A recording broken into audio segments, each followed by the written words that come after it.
welcome in everyone. Thank you for joining us. Today we'll be having a special guest. I hope you'll enjoy this topic. If you could take this time to share out this live, that'd be great. We'll be with you shortly.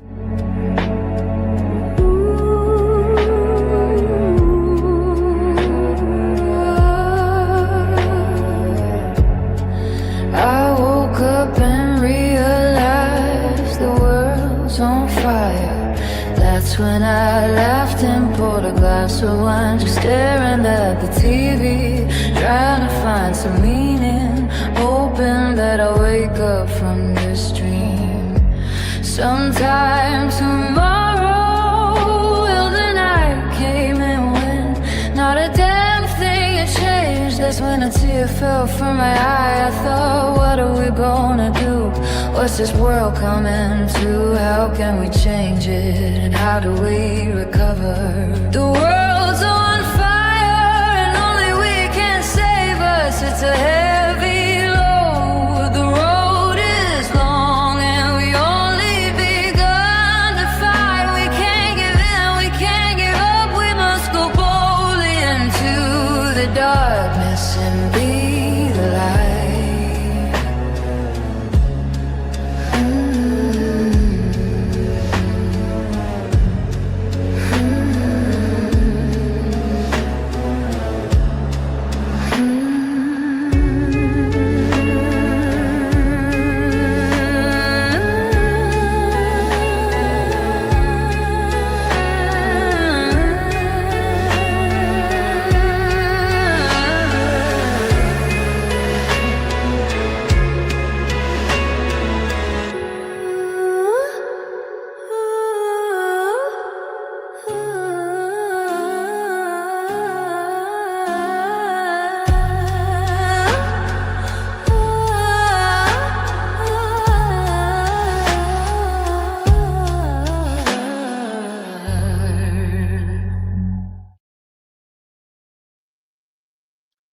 Hi everyone. How are you guys? There we go. Now, it's a little better. Sorry. I have to sit in this position because I'm charging my phone, guys. You're on mute, Mr. Eddie. There, I'm sorry.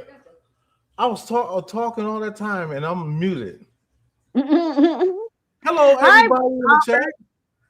and Nina and Kelly. Yes, hello, Nina, Kelly, Robert. Glad you all Regina, here. Debbie. Debbie. Hi. Yeah. Hi. There's Manny sitting behind me. I got Jen Hi, sitting to the Manny. left of me. I got Tony's eating dinner. Cody's upstairs, and our daughter is out and about. But that's Out us. and about. Yep. I did not go Hey, live Cole. this week because, again, we've had nothing but storms all week. It's supposed to rain again tonight. And I was thinking about going live tomorrow, as I was telling you. But then it's supposed to rain tonight.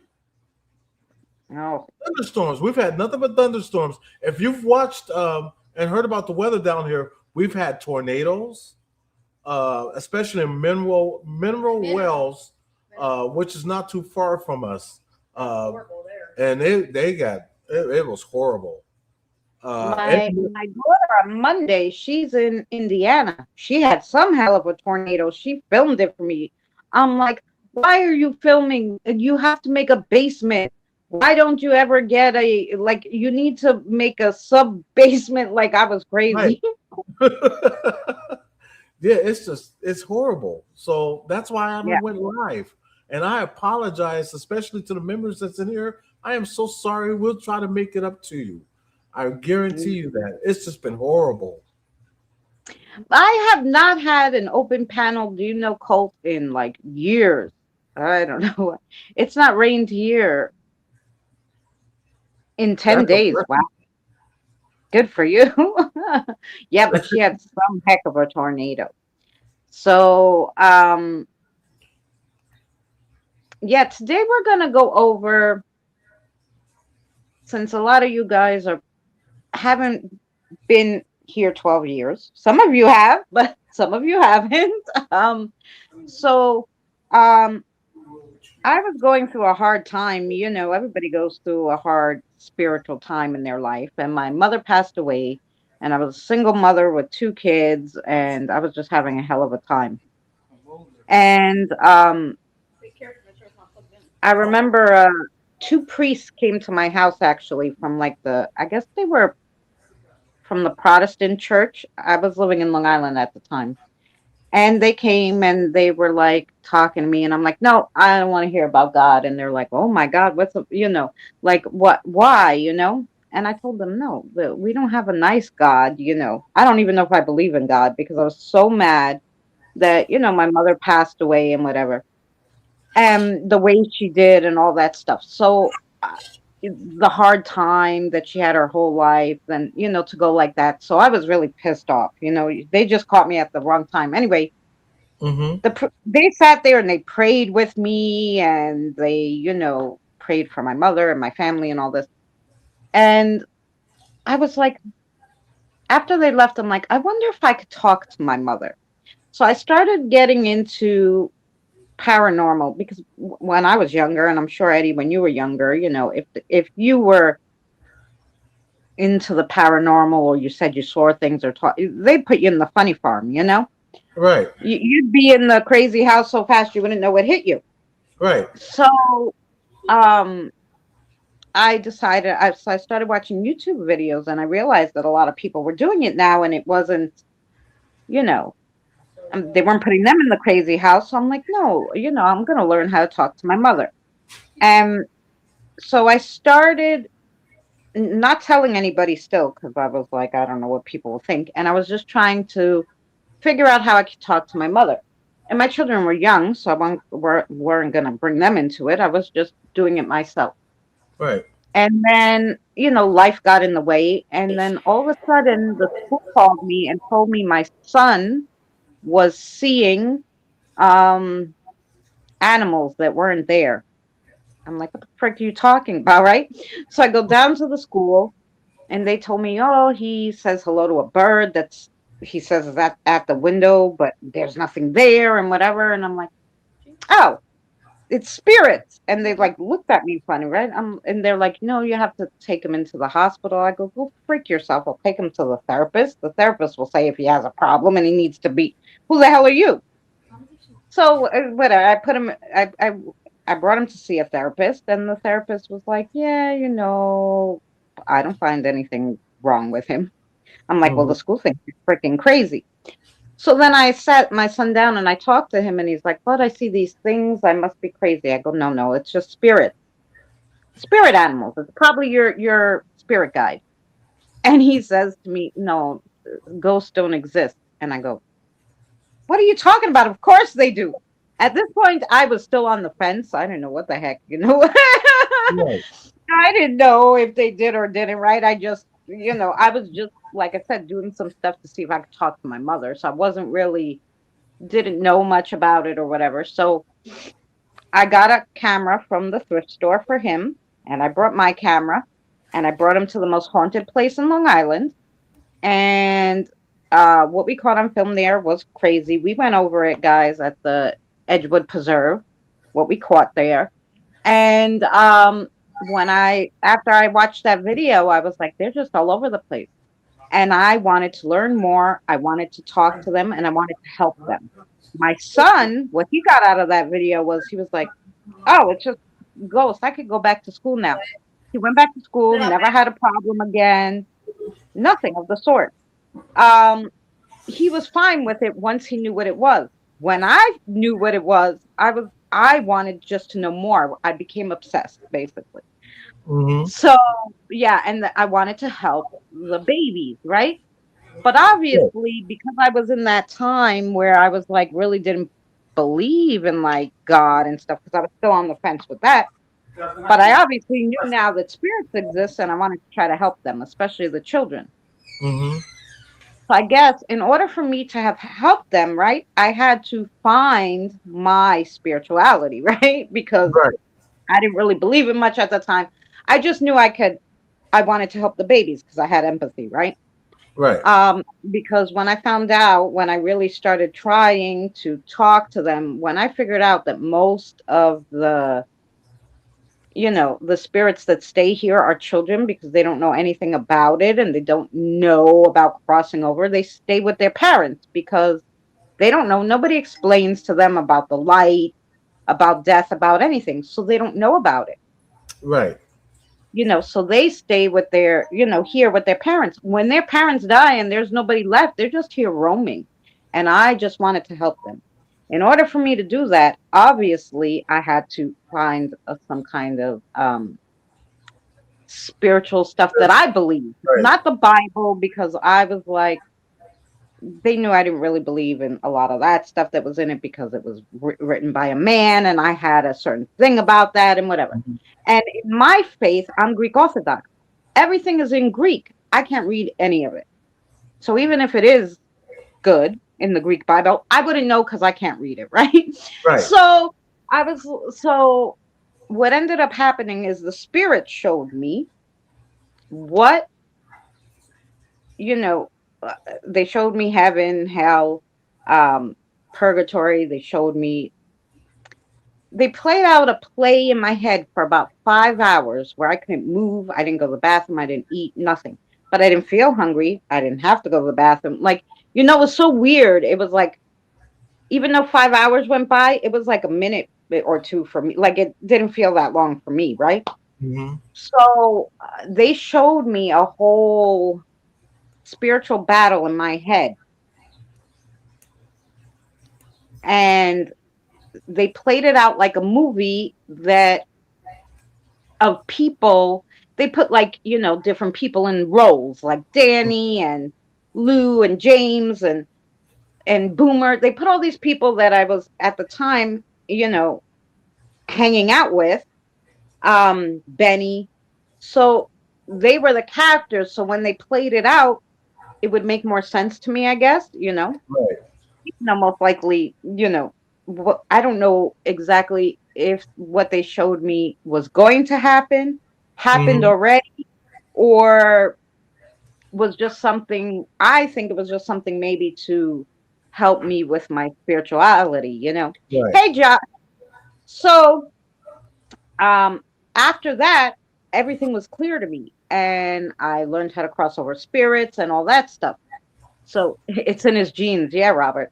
So, yeah, and so after I had that, about a year or two after I had it, and I realized a lot of different people, when I would talk to them online, were going through these spiritual awakenings, but people who are going through a spiritual awakening or having spiritual conflicts and deciding like, oh, this is how it is. Other people who are not in that headspace can't, communicate with them, don't understand. Like, I broke up with one of the guys I was seeing at that time. My boyfriend at the time, I was seeing him, I don't know, maybe about 7 years. And after I had my spiritual awakening, we just weren't on the same page anymore. We didn't believe in the same things. Like, we just didn't mesh anymore. You were And that opposites of each happened, other. you know? Right. You were opposites of each other. Yeah, And because you didn't realize it until then. right, because I didn't care, right? I didn't care about this stuff or that stuff or this stuff. But then I changed with that. And so my whole life changed. Changed Mhm. jobs, changed boyfriends, changed everything, Right. Right. And that's usually how it happens. When you Yeah. have a spiritual awakening, things Hey, change in a Jason. flash. Hello, Yep. Jason, and hello, Josh. Things, Hey, Rosanna. hello, Rosanna. Rosanna. Sorry about that. I just squirrel. That's Um, but when we have these spiritual awakenings, these things happen. That's part of the life change that you go through. yeah. Because when you have it's like a spiritual cleansing. Once you cleanse your body, and your spirit, a lot of things that you used to do, you stop doing. Yeah. a lot of things you used to see, you stop looking at. You know, it's just a natural habit, because that's part of your transformation, Right. you know. Yeah. So, and I agree with you 100%. I like me. I was a strong thing in the Bible and this, that, and the other. I mean, and this is what I tell people. Okay, you believe in what you want to believe in. You know, I fell short to God. I've fallen by the wayside. I was a big believer in this, that, and the other. But like you said, the Bible was man-made. Okay, we don't go to church, and because church is great, and it's not that we don't believe in church or anything like that. To me, and this is my opinion, it's great. It's like going to school. Once you learn about all these things and the things that God has done, it's time to move on. So you don't need to go to church no more. You already know. I believe that church is wherever you. Right. Church is wherever you decide to Well, make. and I always thought that too. Like you can pray anywhere. God is going to listen to you. You Right. don't He's have going to to listen to you go to church regardless. to pray. Um, you know, um, like somebody said to me, I forgot who it was. They're like, "Oh, you don't believe in certain things or the church, but you still went to the church for Easter." And I said, "Well, first of all, I don't believe in church for me.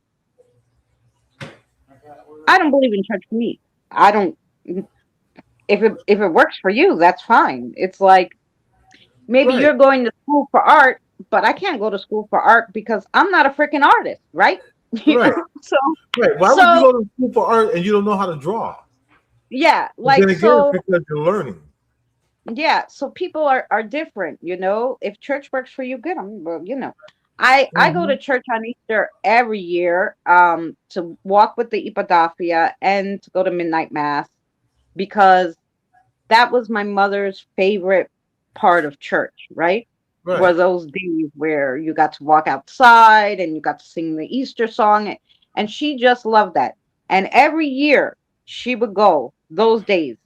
She didn't go other times. She went then because that was her favorite part.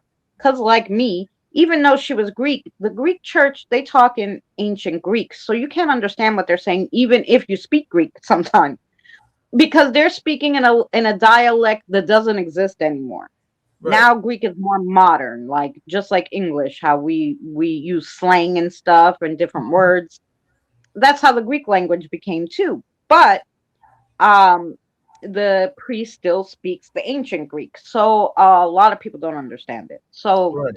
but that was her favorite part because you knew what the sermon was because it was Easter. You knew what they were talking about, you knew what they were doing, the Easter song, Christ has risen, all this stuff, right?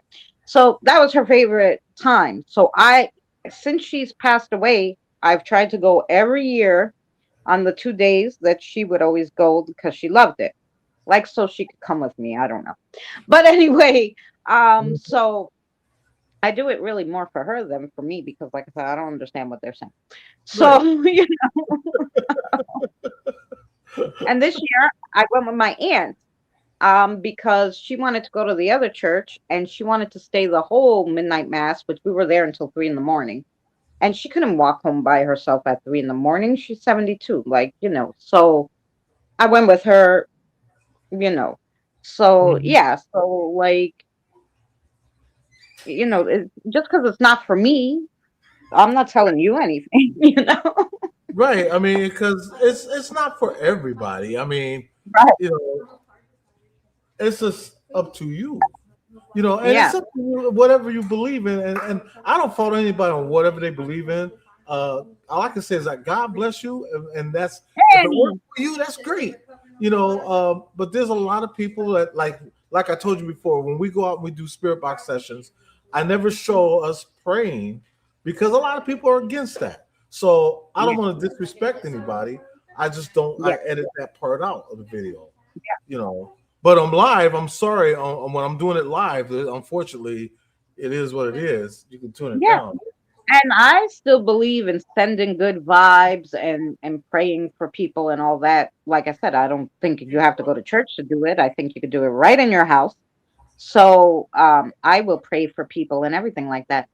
It's not, and even when I was mad at God, is because I didn't have this vision yet, and I didn't understand it.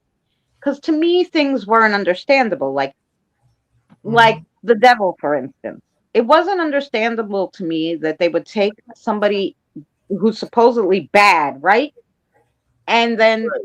have them run a jail for all bad people. Like I was like, if we would take Charles Manson and have him run a jail here, what would that look like? So I A was man like, in jail? I I couldn't, but yeah, I couldn't believe that like that was something, right? Right. So the personally, I was having a spiritual dilemma, you know. And then once I had this vision, it made so much sense to me. I Mhm. understood so much more, and it made me realize, like, hey, just because I don't believe in the exact thing that everybody else does doesn't mean I'm not spiritual, because I do believe in this and that, right? So I just maybe believe a little differently than you, but I still believe in all this stuff. That's why I wanted to help the spirits cross over, because I knew there was something better there. I just didn't understand what it was all about, because at that point I had lost faith, and a lot of people lose faith. So that made me regain my faith. And then I started crossing over spirits, and I understood why I was crossing them over, because it's Mhm. hard to cross over spirits and say, okay, you're going to go to a better place when you don't believe so, right? Like, Right. Um, there's some like, people. come on. There's a couple in here, like Ann Sizemore says. I think Man, interpretation of Bible depends on personality of person, interpretation of it. A hateful person will use it to spread hate. A loving, accepting person will use it to spread love. Agree right. 100%, but at the same time, you got to remember you're representing. Okay, so when you're using the Bible, okay, it's supposed to be a learning tool, like the Ten Commandments. I always follow the Ten Commandments. Thou shalt not covet thy neighbor's house, this, that, and the other. And the Ten Commandments, I think, is cool. It's just the Bible is a sacred thing. Okay, so people can misinterpret a lot of things in the Bible, and sometimes the Bible can also contradict itself, which Hi, is one of Janelle. the reasons why I really don't, you know, pay attention to the Bible as much. The good things, yes, but there's other things in there that 1 minute it tells you not to do this, but then the next minute there's a part that says you should. I'm like, well, wait a minute. You Yeah. just said this, but you got to remember, Bible's man-made, so that's why you're But gonna have those. and that's what I said. How many times has it been translated? You know the old saying, lost in translation. A lot of things get lost in translation. So the Yeah. original person that had to translate that from ancient Egyptian or ancient Rome, or what, the Hmm. how many different times it was written in how many different languages, things are going to get lost in translation.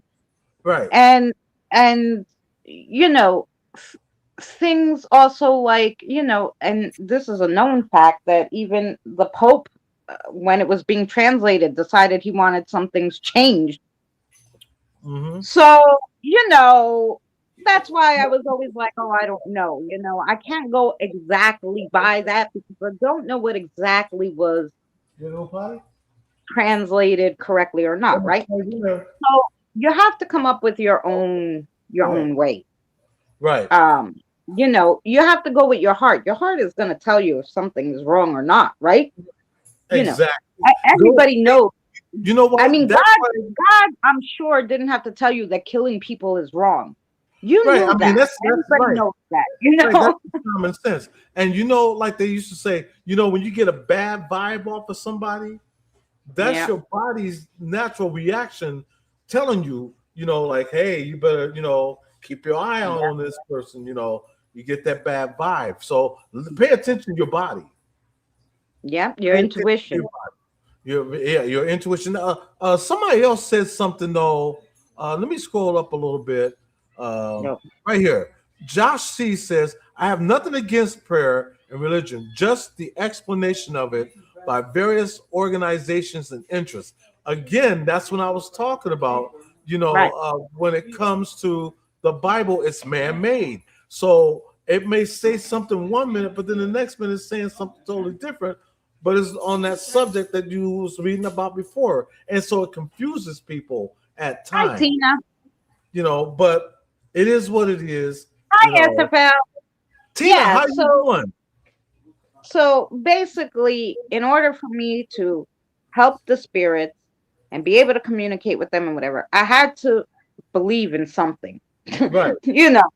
I mean, because they're like, yeah, it's great that you have empathy, but why? Who gave you that empathy? It was like I had to understand what was going on, basically, in order for me to help these little baby spirits. So, about 2 years after I had that, I call it a vision. I decided that maybe it would help people because, like I said, a lot of people were saying how they were having a spiritual awakening and people weren't understanding and they were feeling like they were going crazy. And I was like, oh no. So I ended up making it a little series of what I was being shown so that people could, maybe it went along with some of the things they were seeing. And maybe that would help translate it.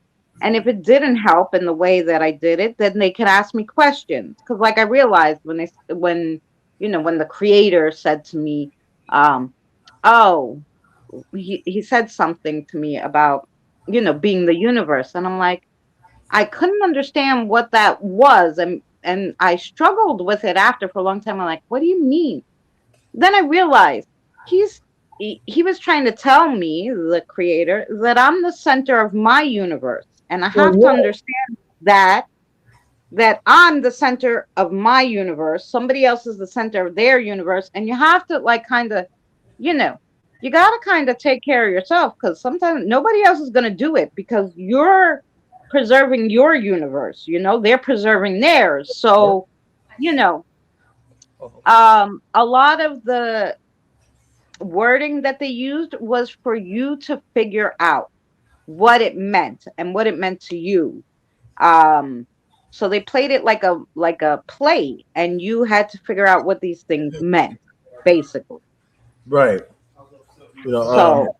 I agree with you 100%. And I fault nobody on what you believe, because I'm very spiritual, and I think it's when it comes to you or us as a person, we are the co-creator of our own universe. Yeah. So I tell people this when they feel down and they feel like things ain't going their way, or if they need money and this, that, and the other. I tell people, focus on that.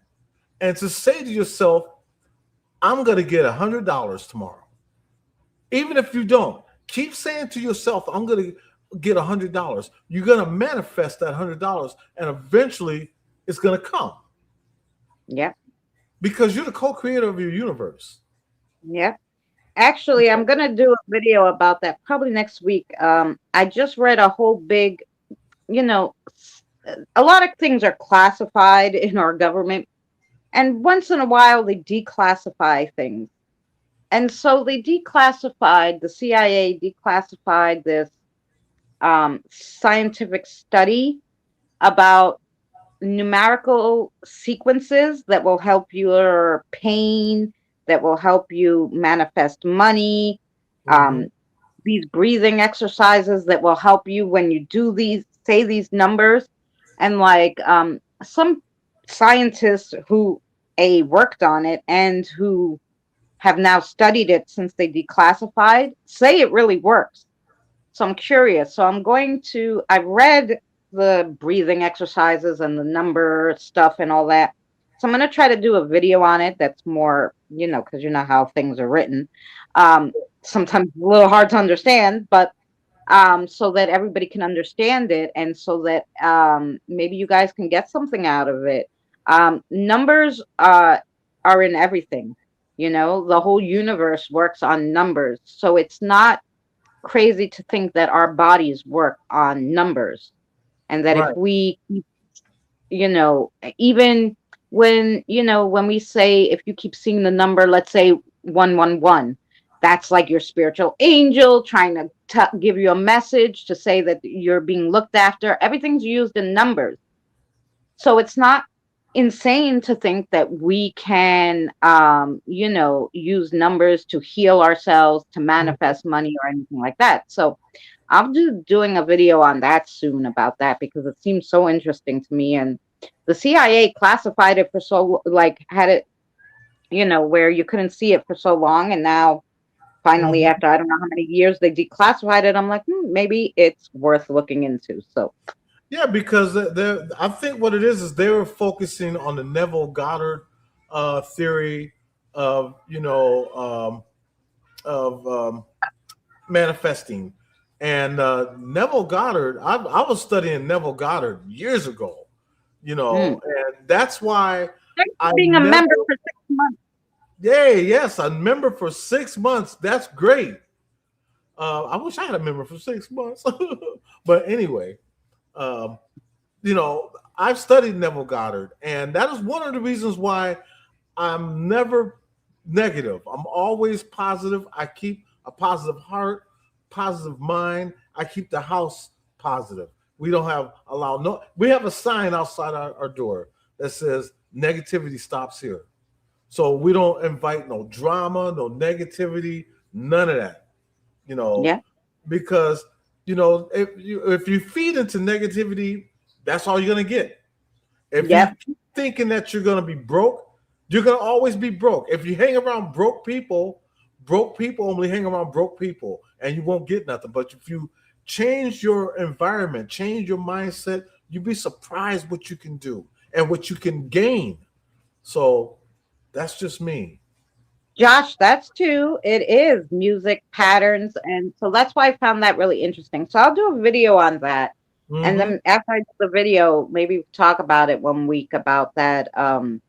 So interesting. But like I said, I had just read it. And I mean, there were so many graphs about the breathing and how to work the breathing and stuff that I really have to go over it again. And maybe I'll try it. Maybe I'll even try it in the video to see if the breathing exercises help bring the energy to where it has to be. It was like grounding and all this, like, it was really interesting.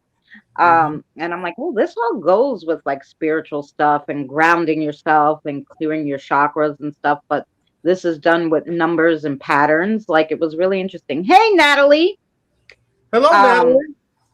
so yeah, I thought that was great. But anyway, I figured we'd watch a little bit of, we'll start off watching a little bit of spiritual the spiritual awakening vision I had. Like I said, I made it in cartoon form. So I figure we'll watch a little bit of it, then go over it a little, and we'll just continue it. And if you guys like it, we'll watch all the series. If you guys hate it, we'll go on to something else. Right. You know. So let me go ahead and get this.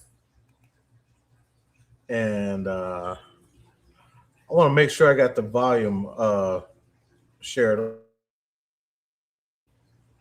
I had just muted myself. Thank you for putting Eddie and Jen's link, Natalie, Nina. But here's the video, and we are ready. So should I go past? No, I'm gonna let the intro play and everything. Why not?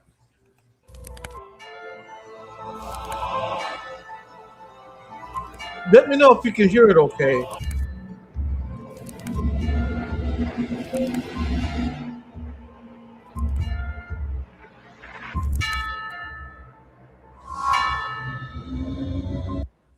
If you see me mute and take off real quick, it's because I'm here with Manny and Tony, and I gotta keep my eye on Manny. Just give me a heads up. Okay. You guys can hear it? Great.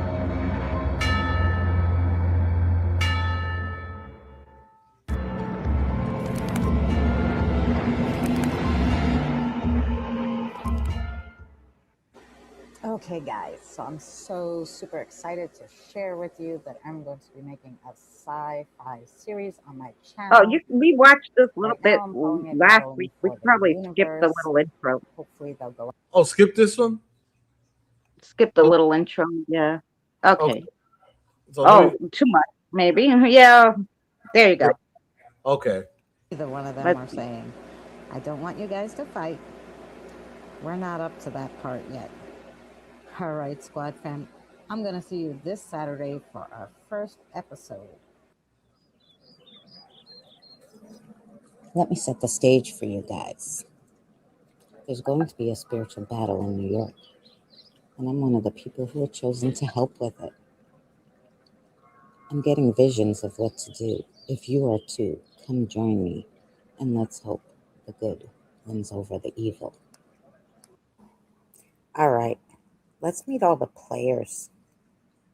I'm Christina from Christina and Son Ghost Squad.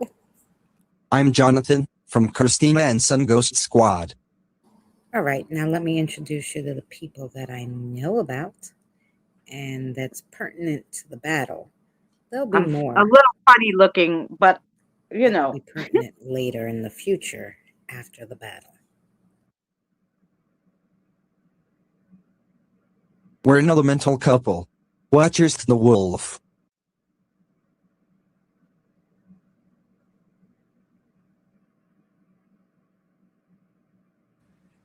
Hey, I'm Danny from Chasing Bones Inspectors. And How are don't ya? mind the voices because in the beginning. Did I mute it all? I am so sorry. Let me back No, it up. no. We heard it. Did you? Okay. I'm pretty sure. Are you guys hearing it in the chat? I mean, I was hearing it, so I'm sure they were. Okay. To help with. Don't mind the voices because I was just telling them I was doing everybody's voice. So in the beginning, before I figured out until I paid for it, and then I started then I started using the computer to do it. But yeah. And Jen, Manny's playing the Wii. That's why you didn't see him. I'm getting visions of what to do. If you are too, come join me, and let's hope the good wins over the evil. All right, let's meet all the players. I'm Christina from Christina and Son Ghost Squad. I'm Jonathan from Christina and Son Ghost Squad. All right, now let me introduce you to the people that I know about and that's pertinent to the battle. There'll be more that will be pertinent later in the future after the battle. We're an elemental couple. Watchers to the wolf.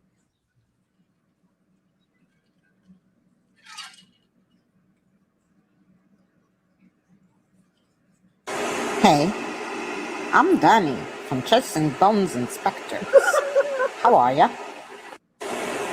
And I'm who you would call the devil. I'm friendly though.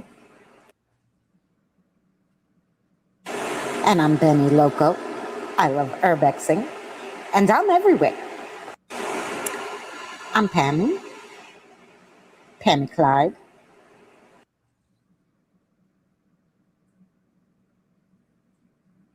An angel as you would call it, not a good one. Second in command, to God the Almighty, but not for long, soon will be the one ruling the universe. Death.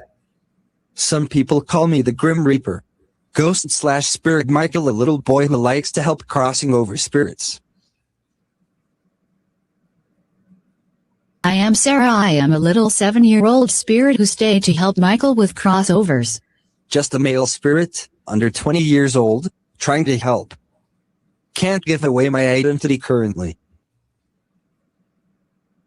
I am the captain of the creative spaceship. I am the creator, planted the seed of life on air. Yet I am not a god. I am James. I do paranormal videos. And I am Lou. I also dabble in the paranormal.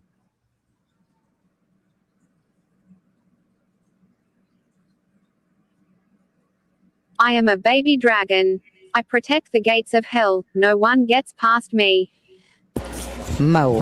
I do vlogs, challenges, paranormal, and I think I'm possessed. So those are the intros, guys. There will be more as we get into this series, and I hope you enjoy it. Now, whether you're in New York or not, you will be called to help from all over the universe. Oh yeah, that's fine. As long as I don't have to get off the couch, we're all good. Oh, well, you know, I'll be there to help. Yeah, me too. Why not? Even I will join. Not me. What was that, a zombie? Tell me that we're ready to defeat them. We are ready, my holy one. Soon, everyone will be calling me God.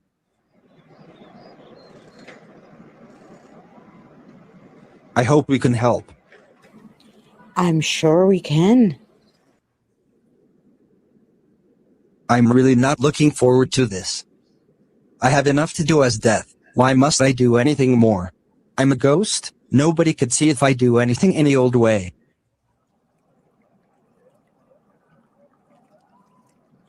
I can't wait to do this investigation tonight. Do you think we'll find anything interesting or scary? Maybe both. Who knows? What the heck is this we stumbled upon? There's no police or anything around. They just left it like this in the park. I know, right? Look at all the evidence they left behind. I don't know. Something just doesn't seem right here. Yeah, I think we should go. I don't know. I think I want to look at the evidence before we go. Nope. Why? What's that going to help us with? I am going to wait over there. If the police come back, I will tell them you lost your mind and you're trying to find it. Fine. Go wait over there. I'm going to just peek at these evidence notes. Wow. Okay. This is crazy. I can't believe what I'm reading. I don't even think the police wrote this. Is this like a spiritual investigation?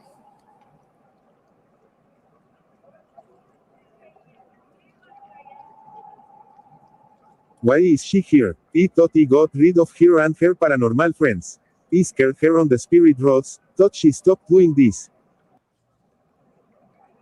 Ugh, she shouldn't be here. I hope she didn't bring the kid with her. Oh. Wait.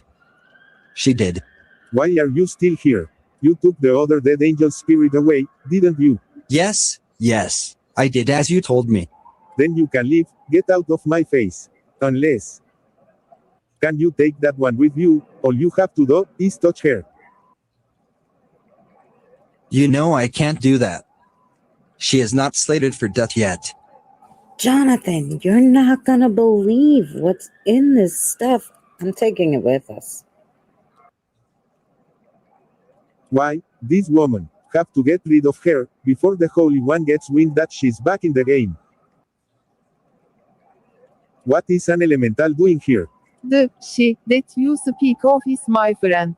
Great, more things to get rid of. Was here before you, will be here after you. We'll just have to see about that. We will won't be. Let's go back to a year ago. Okay, SWAT fam, I'm gonna do some spirit rods, maybe pendulum. I have Benny Loco on the phone. She's been helping me try to decipher these weird spirit box messages and also these weird visions I've been getting. So let's see. Meanwhile, in California, where it's earlier, Benny is on the phone with me. Make sure, Christina, to ask this spirit who he is. I'm going to find out about the spiritual battle Gotta know who we're talking to. Okay, So Eddie, spirits, pause I have one my second. spirit rods out. Huh? So just so you guys know, I went back a year because basically, so I wanted you to get the idea of that basically something happened and I stopped doing paranormal for a year because I was spiritually attacked. And you know, then I started back up again. So as you see, and that's where, like, when I started back up again is where when the visions started. So I just wanted to go back the year to show you what happened and why I stopped. So go ahead. I'm sorry, Eddie. No, that's okay. I hope you can help me answer some questions that we have for you. Male spirit behind me in the trees.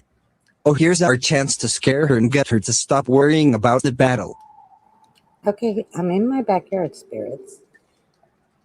How many spirits are with me today? Is it more than 10? Yes. Is it more than 15? No. So between 10 and 15 spirits we have with us here. So Henry tells me there's different color auras here in the backyard with me. There's some red, white, and purple. When I looked up the purple, it said it was a very high up angel that's here. Is that true? Yes. Okay. Why do you think Benny and Angel would be here? That's a good question. I don't know, Christina. Maybe ask them if that's your guardian angel. Okay, spirits, can I ask you, is the angel my guardian angel? No. Does he have something to do with the spiritual war? Yes. Now, the only ones that I know of that I've seen in the visions are bad angels. Is this one of the bad angels? Yes. Okay. Can you tell me, is it the second in command to God? Yes. The one who thinks he's God or should be God?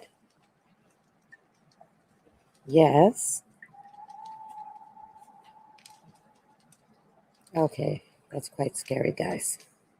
Benny, why the hell would the second in command to God be on my spirit rods?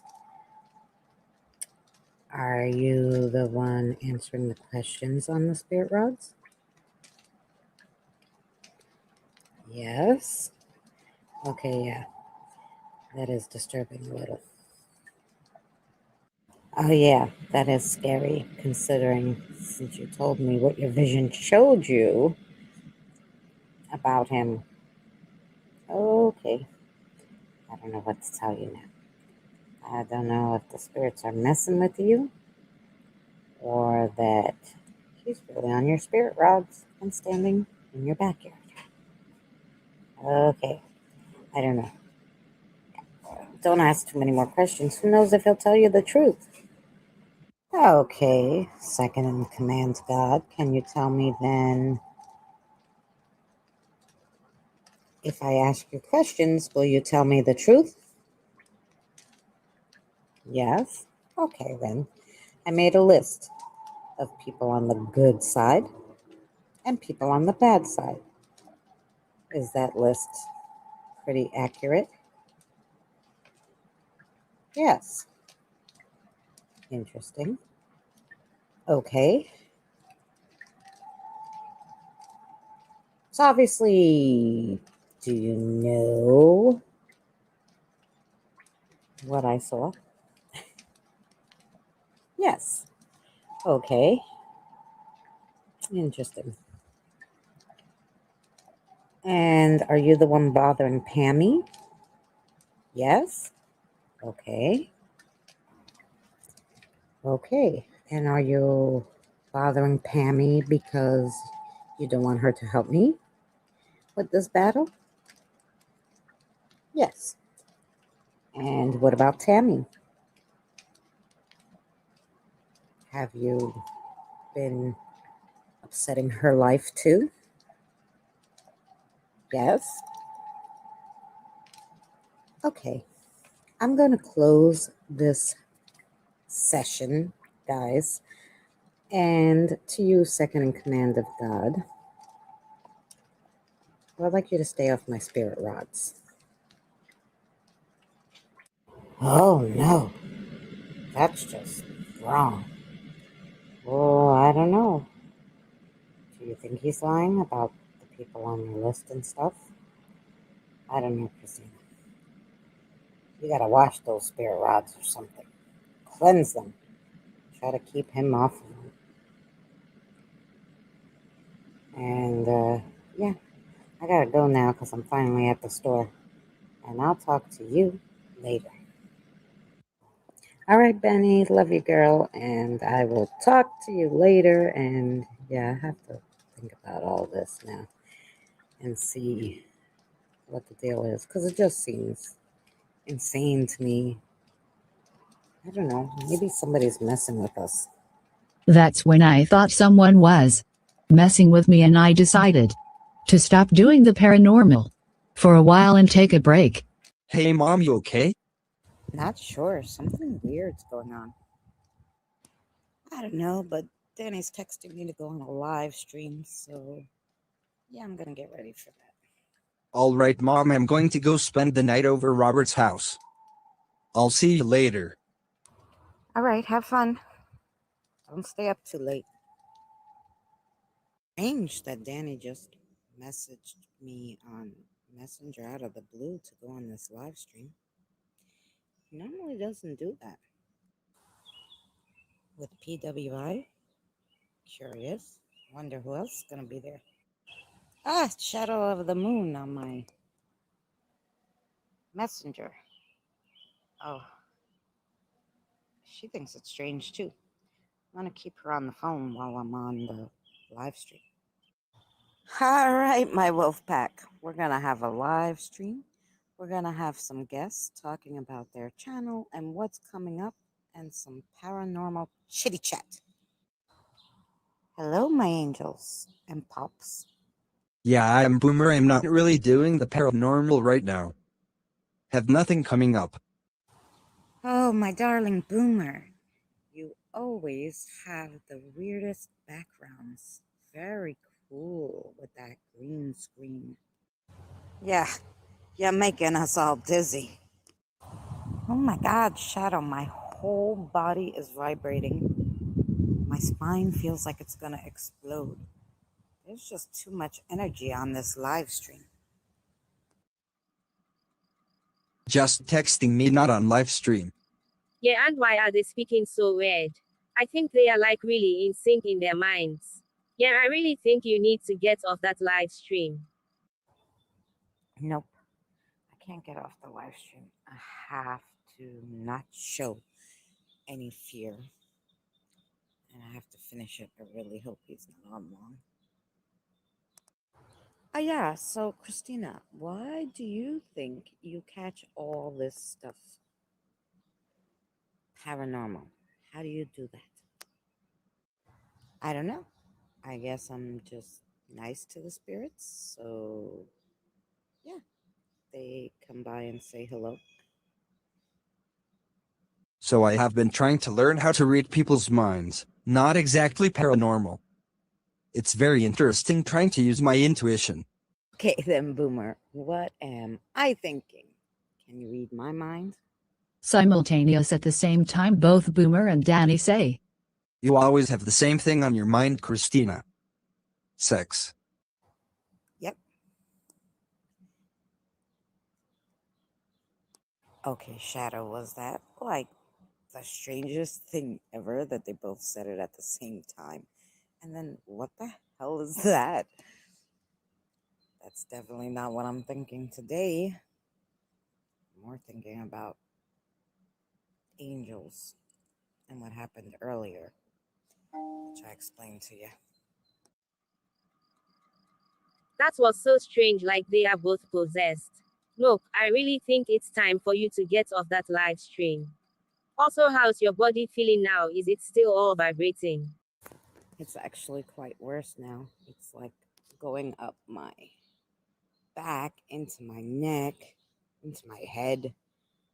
I feel like my whole body is, I don't know, I can't even describe it. I never felt this way before. Crazy. I'm shaking like I'm out in the freezing cold. So this, guys, really Well, happened. it's I went on a really live happened, stream Kenya. with Danny right after I talked to Benny, and I got attacked by that angel. Like, it literally felt like he was stabbing me with electricity, like electric bolts in my back. For 2 hours I sat on that live stream because I didn't want to show fear, even though my friend who I was texting, that Shadow of the Moon, was telling me get the hell off that live stream. Like, I wouldn't, because I was like, no, I'm not going to show weakness, you know. But at the 2 hour mark I was like, I'm literally gonna die. It was really bad. So yeah. Oh my gosh, and you still not going to get off that live stream? So what are you doing on the phone? Oh, I'm just looking up things about the stars and the moon. Remember I told you I wanted to do some new stuff on my channel? Okay, Shadow, what the hell was that all about? I never in my life saw Danny act like that. Oh, I know, right? I don't know, Chris. Something's crazy going on there. I'm working on a whole bunch of new stuff, Pops, for the channel. Interviews with different paranormal people, all sorts of stuff. All right then, Pops. I'm gonna be watching from the chat because I'm getting a little tired. Ah, that's good. My wolf, very good. Oh my gosh, Shadow, I don't know how much more I could take of this. Do you see who's in the chat? It's like crazy. All this energy. And who knows who's lurking. But there's a lot of not good players in that chat. Meanwhile, in the chat, at his computer at home, typing in the chat to Danny. Hey Pops, good seeing you and all of you in the chat. Oracles and Beyond Cassie. Also just typing in the chat from home. Hello everybody, how are you all? Lunar Eclipse aka Mary, also just typing in the chat. Oh, boomer. I've actually get intuitions on that exact thing you're talking about right now. Oh my God. I can't take any much more of this. My whole body feels like it's going to explode from the inside out. There's either just super bad energy or just super amount of energy altogether. And then with the ones that Henry was seeing here, I don't know. I'm dying. 10. Schutzscarer of enough to stop weather interference. I can't ever stopping my plan. Okay, don't you think it's enough now? You've been on there, I think, almost 2 hours now. You proved that you could stay on there as long as you could. Yes, you're right. And I just can't take it anymore. I hope this goes right after I get off this live stream. Because I'm like really done. Okay, this has been a long day. It's winding down now anyway. I'm going to say goodnight. Thank you for having me, Danny. It was so nice of you to invite me. I hope we do this again soon. Thanks for coming up on such short notice, Christina. And we'll see you again. And we look forward to seeing your new stuff on your channel. Yeah, take care. Chat says good night, and I skedoodle as fast as I can. Oh my God, I'm still shaking. That was so crazy. I really don't ever want to do that again. Holy moly. Something is definitely after me. Wonder if it was someone up on panel or if it was someone in the chat. Oh gosh, I don't know, but holy moly. All right, I have to make a phone call. I'm just curious. Somebody came to mind, and I just have to at least get a message to him on Hangouts. All right, let's see if he answers this text. Citizen Z. Okay, really? Why is Christina messaging me? Why is she asking about Danny's stream? Yeah, I was just curious if you were lurking in the stream. No, I wasn't, but Cassie was telling me what's going on. Oh, well, I'm curious to know, do you have any visions or anything of a spiritual battle or war? Oh, well, I know that the spirits have been talking on different spirit boxes about certain things. Listen to this live stream. I'll send you the link. Okay, at 1 hour and 14 minutes, I hear something weird on the spirit box. But do you think it's directed towards the host, or they're trying to warn people who are listening? I think it has something to do with the host. She's crazy. Do you see this live stream? She's just nuts. Do you hear what the spirits are telling her? They're calling her bullshit. Interesting. But do you think she actually has the spiritual power to attack us, or have the spirits attack us? Yeah, she's getting stronger. She has a spirit that's not good helping her. Plus, she's been going around the paranormal community getting all this energy and help. So yeah, I think it's her. So he goes on more about the host, but doesn't really mention anything more about what I really wanted to know about the spiritual war, so we end our conversation. All right. Now, I think I gotta go to sleep because I'm super tired from this day. Let's hope tomorrow's a better one. And I don't know. I have to contact a few other people tomorrow. I have to find out exactly what's going on. I'm so tired. Can't wait to go to sleep. I just can't believe this day, and my whole body still hurts. No parade for bed, Good guys. night, spirits. See you in the morning. Don't stay in my bedroom, please. Okay, where am I? Okay, what the heck? I'm in a lab, and Danny's what, the teacher? Can he even see me? Hi, Danny, hi. And what the heck is with this outfit I'm wearing? Today, my YouTubians, we're going to make something for So, one my second, series. Daddy. So this dream I actually had right after I got attacked by that angel while I was on Danny's live stream. Then I went to sleep and I had this dream. Yeah. Do you want to be a paranormal investigator? Okay, he can't see me. He doesn't even know I'm here yet. Maybe there's something pertinent that I have to see in this video he's filming. Mo, what is he doing here? This is the weirdest dream ever. Maybe he came to see Danny. He does live in Canada. Actually, I didn't come to see Danny. I came to see you. Why would you come to see me? How do you even see me? Do you even know me? Really? I don't get it. You're one of my mods in DLive, aren't you? And you're a member of my app. Yeah, but you must have 1,000. Why do you remember me? And how'd you know I was going to be here? I didn't even know I was going to be here. I'm just good like that. Anyway, let's go somewhere a little more quieter because he's doing his video. And even though he can't hear us or see us, it's annoying to me to listen to his voice. Okay. All right, hurry along now. Hurry along to where? Okay, I guess to here. Where are we exactly?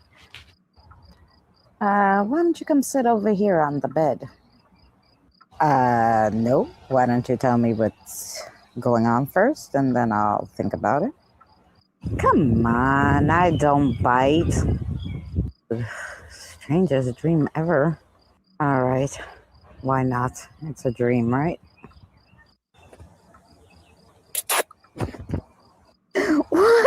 What the hell was that, really? What are we doing here?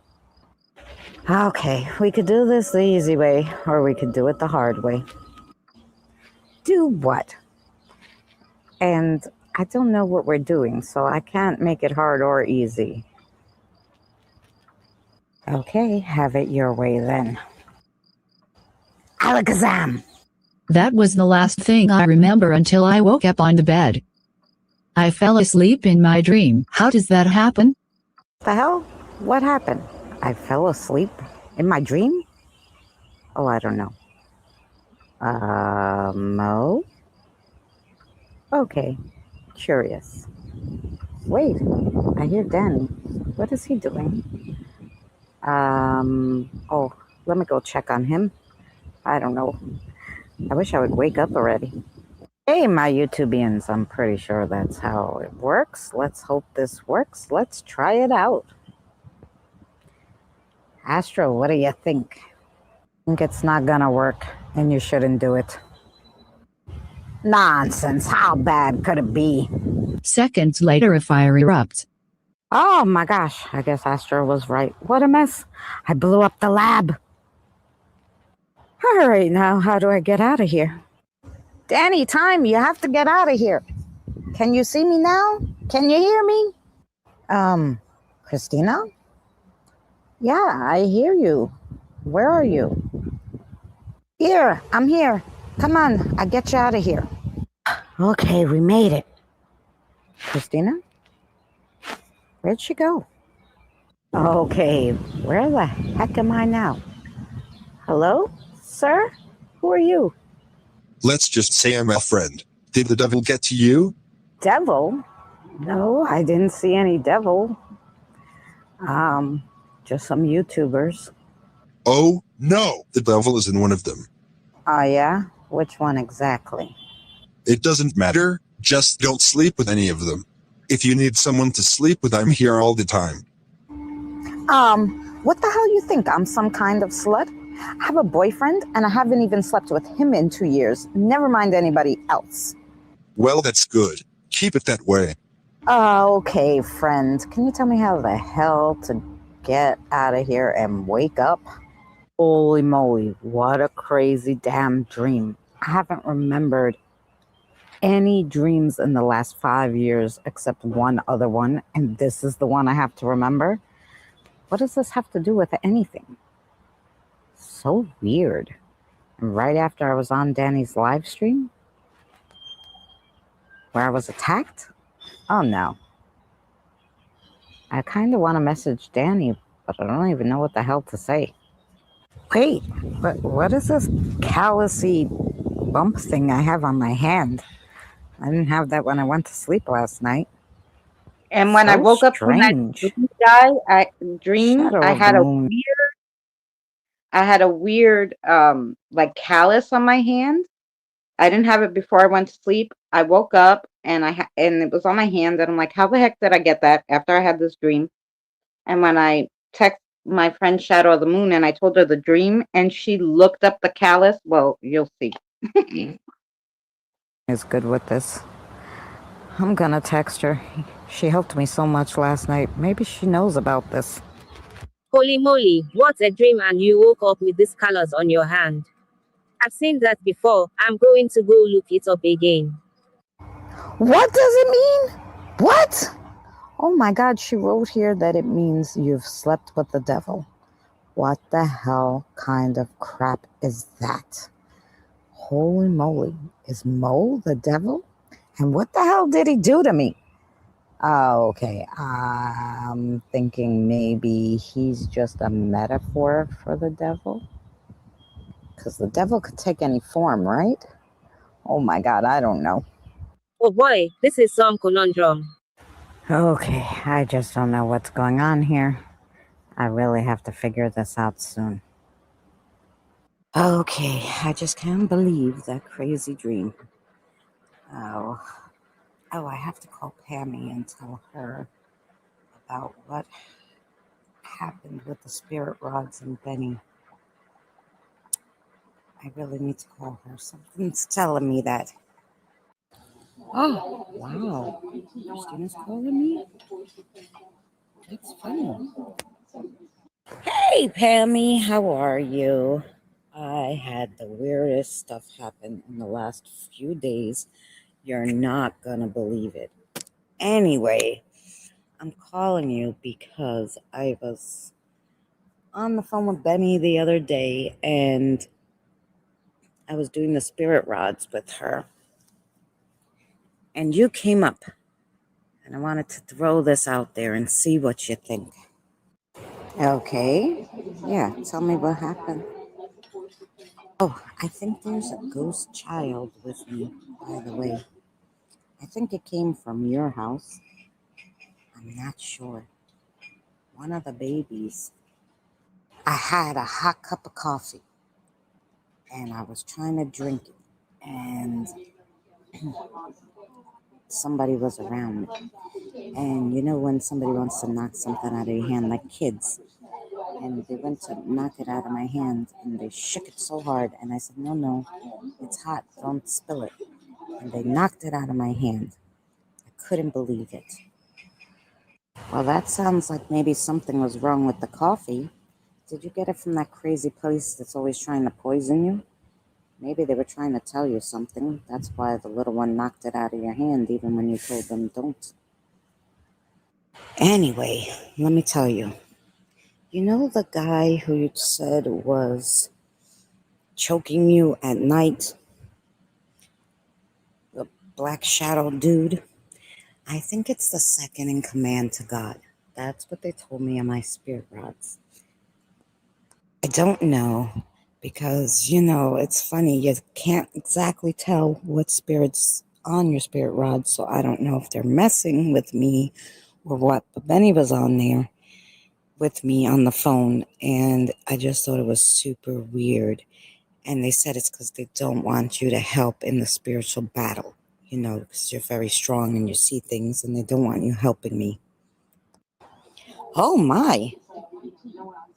It's funny because Tammy called me too today to warn me about something. Both of you called me, and that happened to me today.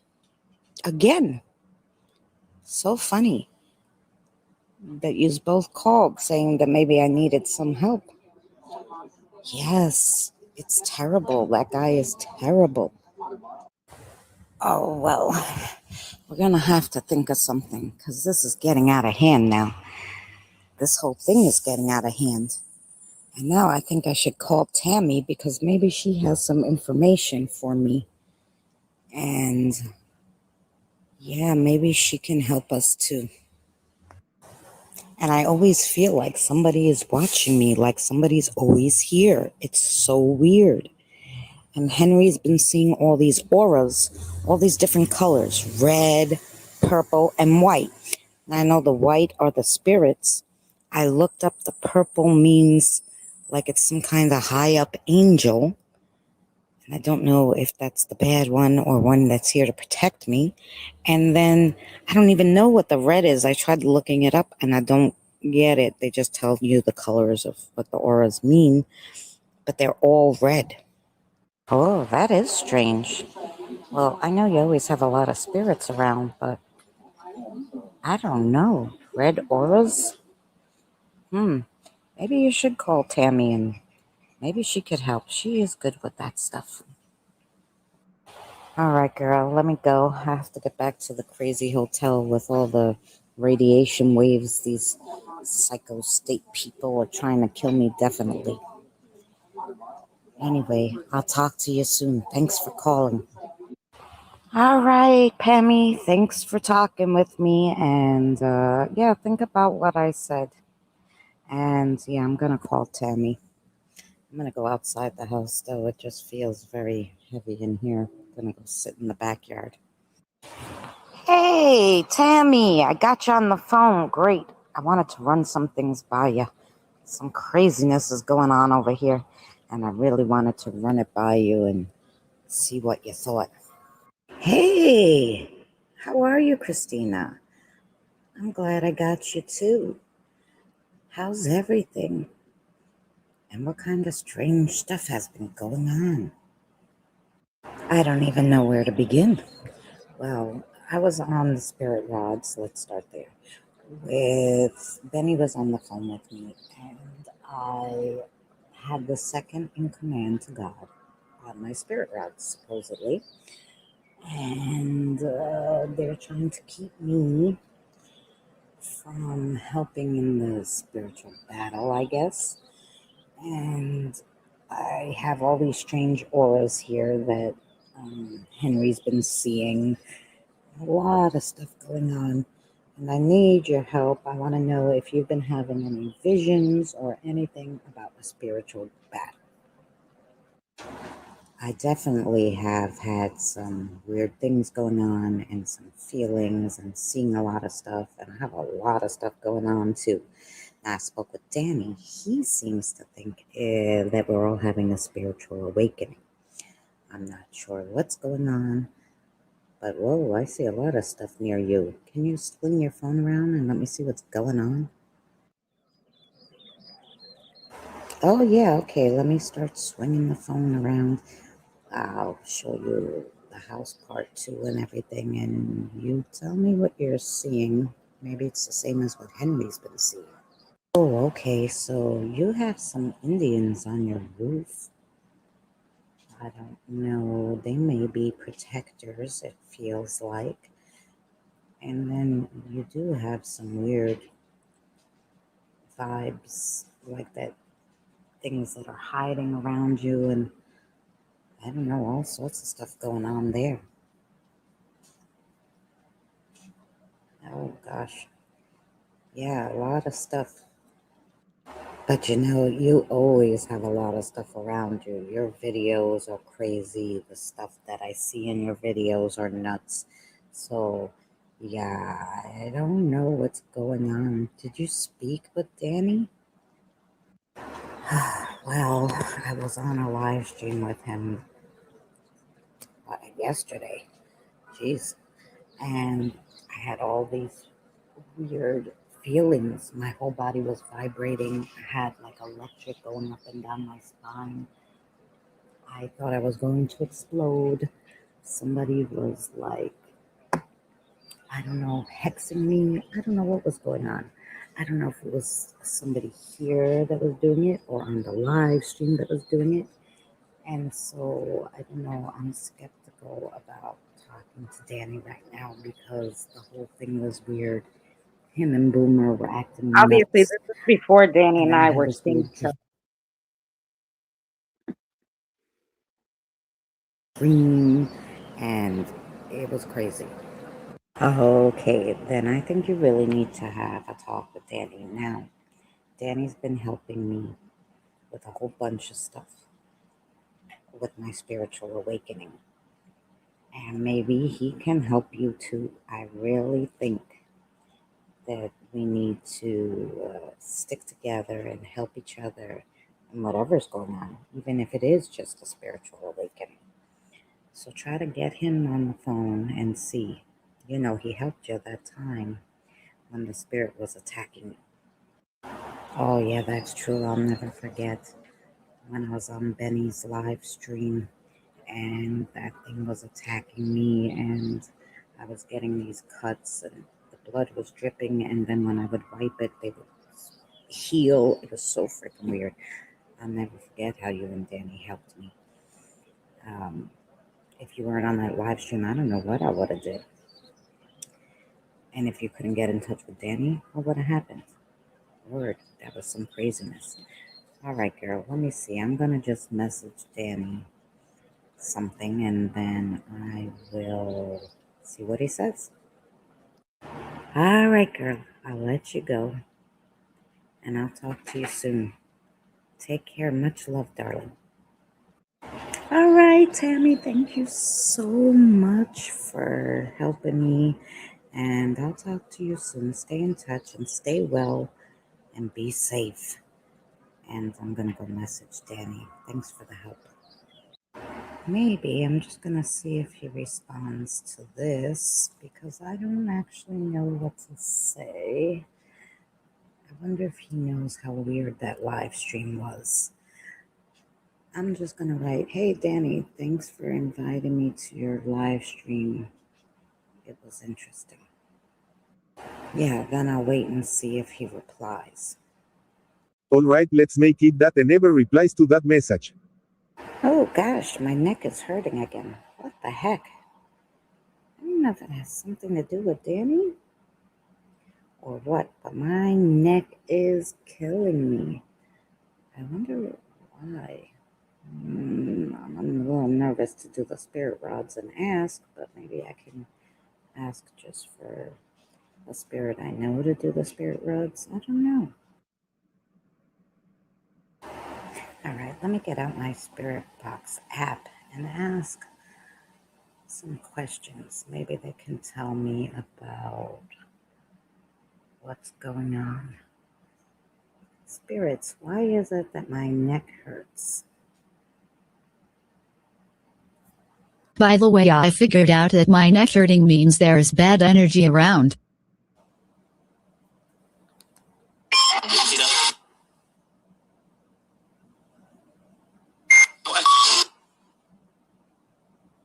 Oh, who's the male on here? Can you say your name?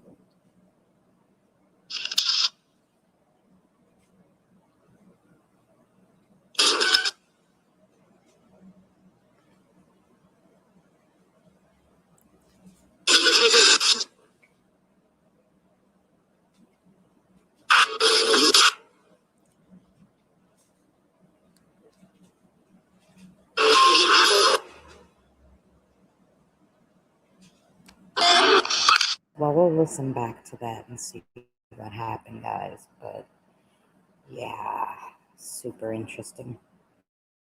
Ugh, there's just nowhere to go with this pandemic. Can't do anything. Everything's closed. Maybe I'll take Jonathan and we'll do a little explore. Hey, Jonathan, you want to go out on a little explore with me to the park? Sure, what else is there to do? All right, now that I have this evidence, let's go back and show Jonathan and get out of here quick because I have a bad feeling. If she's really your friend, you'll make her stop doing this. Tomara power over that, just making sure she is okay. You both will regret this if you keep it up. Okay, look at all this stuff. I'm going to go show it to Jonathan and then we're getting out of here. This woman is going to get herself in so much trouble. She's going to need more help than just that elemental. I can't believe all this stuff. We have to read through all of it. Oh my gosh. Maybe it's for a movie, Mom, and it's not really a crime scene. You never know. I don't know, it just seems so weird. Let's do some EVPs and see what the spirits have to say. Hello, spirits.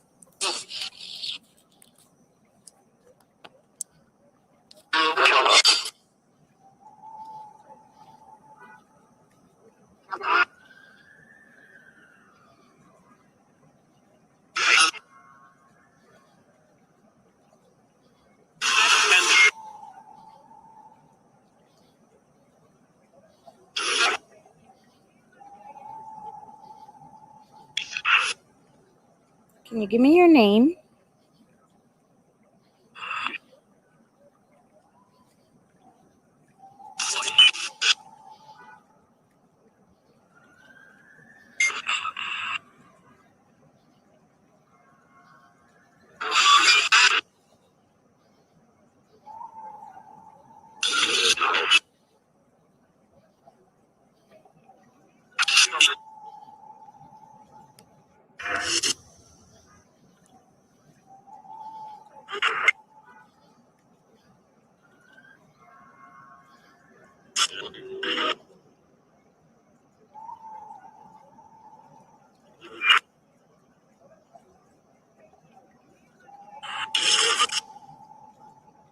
I'm sure he'll be right back.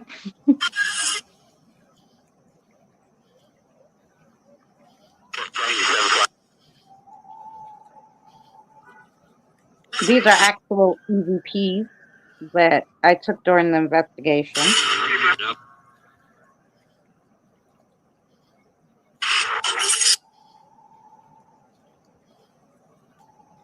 We're doing EVPs. The police roll up on us. It's the strangest thing. Hey, you guys can be here after dark. You have to leave now. Oh, okay, sorry. I didn't know that. We'll be going. So as we leave, these officers follow us out of the park and all the way up the block to the store. That was so weird. Why were they kicking us out of there? We were just sitting on the bench. I know, right? We weren't even doing anything. You think they heard the Eve box and got scared? Oh no, but is that them outside? Why are they following us? So we got our juice and we started walking home, and the police went around the block and we didn't see them again, but they really didn't want us in that park. All right, that was a very interesting walk through the park. Tomorrow I have off from work, so I'll go through all this stuff and we'll see what we get. I still think it's for a movie. Do you really think angels would just leave all this information around? Maybe not everyone can see it. Maybe we just are special. Yeah, okay, Ma, if you say so. I'm going to sleep. Okay, baby, have a good night. I will see you in the morning. All right, strange, who's in here with me? And the ghost in the room is talking. Just me. I followed you from your school. It's not one of the animals I normally see. I think I'm tired and Mom is rubbing off on me. I'm going to sleep. All right, let me see what I can find about all this stuff. Maybe I gotta ask the spirits. Should get out the spirit rods again? Or the spirit box? I don't know. Okay, I'll get out the pendulum and I'll ask them some questions. That's a good idea. Spirits, I came out in the backyard. I wanted to talk to you a little bit if you could help me out. I have the pendulum here. You think you could help me with that? Okay, I wanted to ask you some serious questions. Is there a spirit here that's like telepathic? Yes. Okay. Are they giving me like intuitions, or I should say visions? Yes. Okay. I think, I don't know, from what I could tell, it has something to do with a spiritual war. Yes. Okay, so are you guys going to help me with what I need to know? Yes. Okay. Because I'm getting like very little. And I need more, I guess, to if I'm going to help in the spiritual war. Yes. Okay. So I don't know what questions to ask. These yes and no questions, guys, are hard. Okay, so far what I'm getting is there's good angels, bad angels. And the bad angels want to take over God's spot. And God is technically just a spirit that the Creator left here to watch over us after He created mankind. Is that right? Yes? Okay. That's a lot of information. But we're still going to need more to help in this. Maybe after a good night's sleep, tomorrow we'll continue this. Okay. I'm all rested up and ready after that good night's sleep, no dreams. Very strange. So now I want to go over with you guys all the questions because now I have a lot of them. So let's see what we can come up with. Okay, guys, and this is where it all happens. 5 hours of visions about a spiritual battle and space and all that. So I'm going to show it to you, lay it out the best way I can out of my head. So yeah, hopefully you guys understand it and maybe even you have some input on it. So basically, let me give you a little more info. I started getting some visions and like weird like little snippets of a spiritual battle, people around me, and I thought, it's just like dreams or whatever. But it started becoming really real this day. And yeah, so we'll go a little into the spiritual battle because that's how they kind of showed it off to me. So here we go. So now You you're can going to pause see it. what I was seeing in my head. Oh, this is interesting. If you Danny can.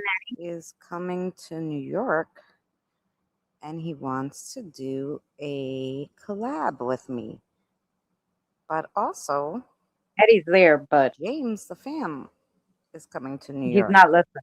Ooh, maybe if they're here at the same time, we could all do a collab together. That'd be so. Oh, I was gonna say, Eddie, yeah, if you could pause it, then we will, because we watched a good bit of it. What do you guys think? You want to continue this next week? And we'll just talk a little for a second. And if you guys have any questions, and then we'll start it off next week with the battle. Yeah, we can do that. We can make this a two-part series. We have a like this.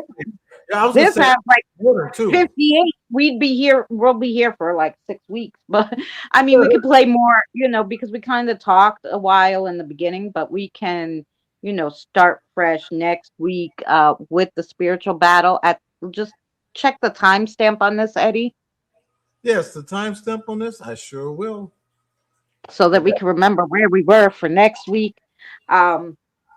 Yeah, next week. Okay, everybody's ready. Yeah, because I know it's late for some people. So yeah, and maybe next week we could start a little earlier, like 6:30. We'll play a little more, and because yeah, it is very long because I played it in little segments of like 7-minute things, but this one is all together, season 1, in like an hour. So we played a good amount of it. So yeah, so you guys get the gist. So it started off really like I started going through different things, getting little visions, getting weird dreams, weird cuts, spirits attacking me, bad angels trying to talk to me and attack me, and all sorts of stuff going on. And I think really a lot of it was a test from the spirits to Right. see if I could do this job that I wanted to do, which was to help the spirits. And I did stop for a little while because after that 2 hours of being attacked and the weird dream and all this other stuff, I really got like, I was a bit taken aback. I was attacked twice in like 3 months. And, I was like, I don't know, like, um, because you think, oh, like now I don't worry as much because I know what to do if I'm attacked. But when I first started, I didn't know, right?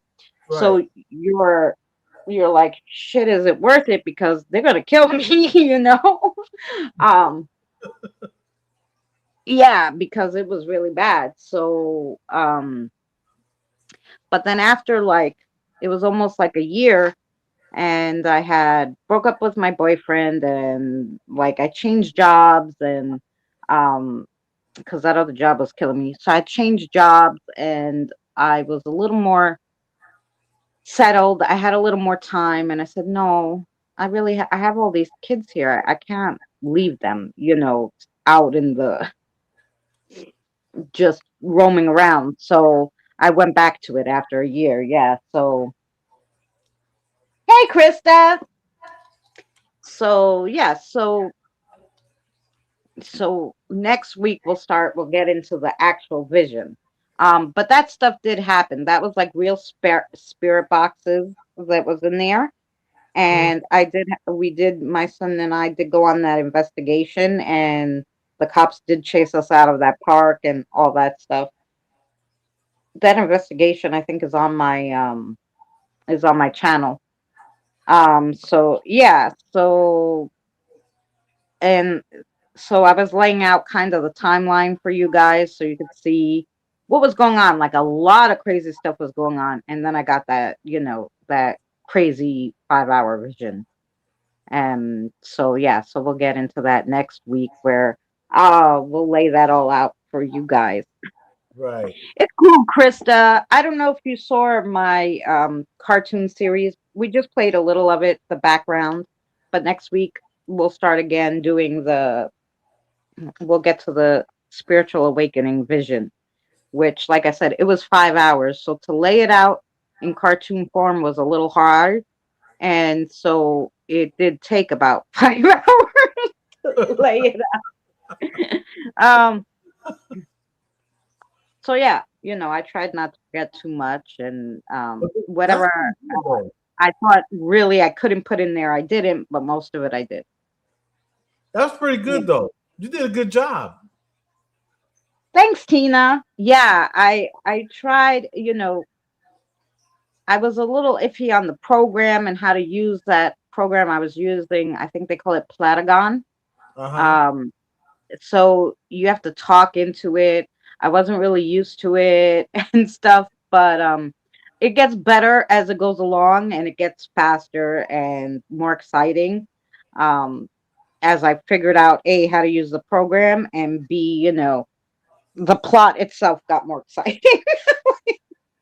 Right. Because we go to space, all sorts of things happen. So it is really interesting.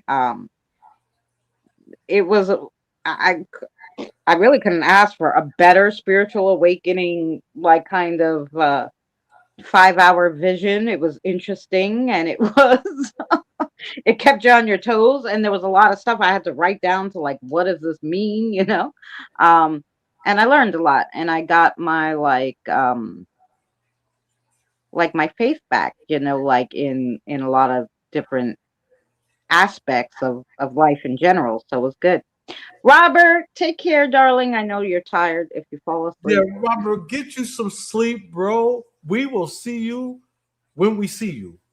Yes. Thanks so much for coming. Hopefully, maybe we'll see Eddie live tomorrow or Saturday or Sunday. Yeah, I'm gonna definitely try to go live. If I don't go live with it, I want to set it for tomorrow, but still go live again Sunday. The whole week. The whole week, though, we just had nothing but storms down here. Yeah. Nothing but storms. So I am really, really, really sorry. We are really sorry. I will try to make it up the best way I can. If I don't go live tomorrow, then I will set it for Sunday. And I will just keep trying. But this time I will let you know. I'll post on YouTube if we're gonna go. That way you'll know. Yeah, so we're not waiting all day. Like, yeah, I messed up. Where's Eddie? Yeah. So I apologize. And my messenger isn't working. So if anybody messaged me, I apologize because my messenger won't work for another 3 days. The AI blocked me and said I sent too many messages at once or some craziness, right? I sent 3 messages in 2 days. I said, what the fuck? That isn't a lot. Wow. I couldn't understand, what it's doing. And then it's like, oh, maybe it was an unwelcoming message when I was trying to type.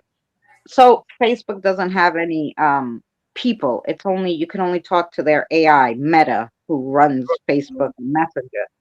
Right. So I'm trying to talk to the AI. I got so mad at that AI that I actually pulled up Chat GPT and was like, this stupid Meta, I'm trying to figure out. And I told Chat GPT, and Chat GPT is unfortunately you're gonna have to wait the 6 days because yeah, it doesn't review anything. It doesn't. I'm like, oh, even the other AI knows that AI is an asshole. Right. I was so mad. I was just like, fuck it. Whatever. I could use Facebook. I just can't message anybody in Messenger or call them in Messenger, which pisses me off. But anyway, all I use it for is to call people, you know. So Right. what? Thank you, Nina, for putting up his link. Yeah, That's thank you, Eddie Nina. again. And if you don't have Eddie's link, which I think you all do, but if you don't know Eddie, please join his channel and Yes, tell you him I get sent you. to know me. I'm really Yeah. likable. And he has a lot of great videos, songs, or paranormal stuff. So check it out. Whatever you want. If you like old commercials, I have that too. Yeah. I love Eddie's like me. Whatever I like, I feel like, well, maybe you guys like it, and I throw it on there so you can see it. Like I'm gonna make something. I saw this recipe, so I'm gonna make something. And so I'll probably film that to make it some little dessert. I'm the air fryer baking queen, I call myself. Because I don't have an oven, so I bake everything in the air fryer. Muffins, cakes. I made pineapple upside down cupcakes in the air fryer. Oh man, did they come out good. Even Betty said to me, I didn't think those would come out. I said they were delicious. Your door stayed closed last night. I know because Lorena, they convinced her to come over here and she went to the Grove. Now, I don't know if she crossed over in the Grove. Probably. They were going to try to find her son to come and get her. But yeah, so you shouldn't have that problem anymore. You went to sleep and at the end of the stream, she was talking to me.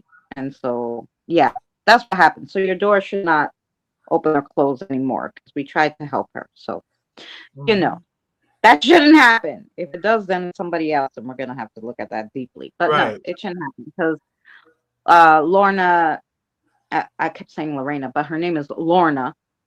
Lorna went over to the Grove, so it should be fine now. You're welcome, Chris.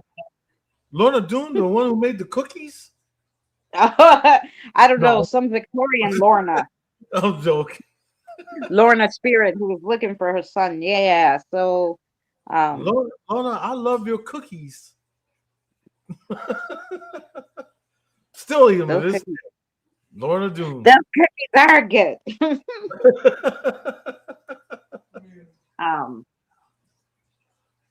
I was so mad because when I was in school, they used to have these cookies, and they had like these.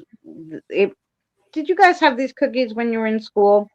They were like round, like almost like a sugar cookie, but inside it had like this candy that was like butterscotch or something. I've had those. But now, like, because they said, oh, they had them in the store, and I bought a pack, and they were so hard. And I was like, no, in school they were soft. Like, they were like a soft cookie with just like the hard, like kind of. But even the butter part wasn't as hard as like I got the ones from the store, and they were gross. And I was like, why? I miss those cookies. That's back in the day. Those were back in the day, but they used to give those for the school lunch. But they were soft. I don't know why they're hard now. Right. But they were soft when I went to school, and they were so good, soft. I loved them. Maybe it's because I'm getting older and losing my teeth, and now they're just hard on me. It's like, oh, they weren't this hard when I was a kid. No, but they're like they're hard and they fall apart. I was like, no, these weren't ones like when I was a kid. But they don't make anything like they used to, probably because it's all junk now. And back in the day, at least they used real ingredients. But Yeah, you're right, because they don't make them like they used to anymore. They sure don't. Nothing. Even like I remember when I was younger and my father was working, he would call us before he would come home from work from the payphone on the corner, and he'd be like, okay, and he'd get my sister and me a candy bar or a candy or something that we wanted, an ice cream bar, whatever we wanted. Mhm. So I would always tell him, get me a whatchamacallit. And he would always say the same thing. I don't know. What do you call it? What do you want? Like he would mess with me. I'm like, Dad, come on. You know the whatchamacallit bar. But I had one the other day because I'm like, God, nostalgia. I was thinking about that. And I'm like, oh, Dad, I'm going to get a whatchamacallit bar. It was disgusting. And I was like, what the hell happened? These things used to be delicious. Gross. It was gross. Maybe you ate an old one. Same batch from when you were a kid. Those are 40 years old cookies. Yeah, probably. You're probably right. Was it a full moon tonight? Is Kelly here? It looks like a full damn moon. A full moon. Woohoo! We might have to go out and film the moon. Yep, or shoot the moon, one of the two. Yeah. If I go out and shoot the moon, that's called a lunar eclipse. Yeah.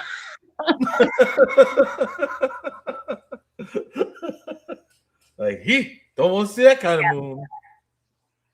Yeah, nothing's the same. It's like, even I remember when I first told because my son was having so many problems focusing, and I was reading, because I didn't want to give him ADHD medicine because at the time the medicine wasn't good like now. It was really bad when it first came out. So I didn't want to give it to him. So I like to read articles. So I read about like what kind of causes the kids ADHD, and it's not Tylenol, guys. Okay, it's it's food coloring and certain preservatives that they say can attribute to children's lack of focus, right?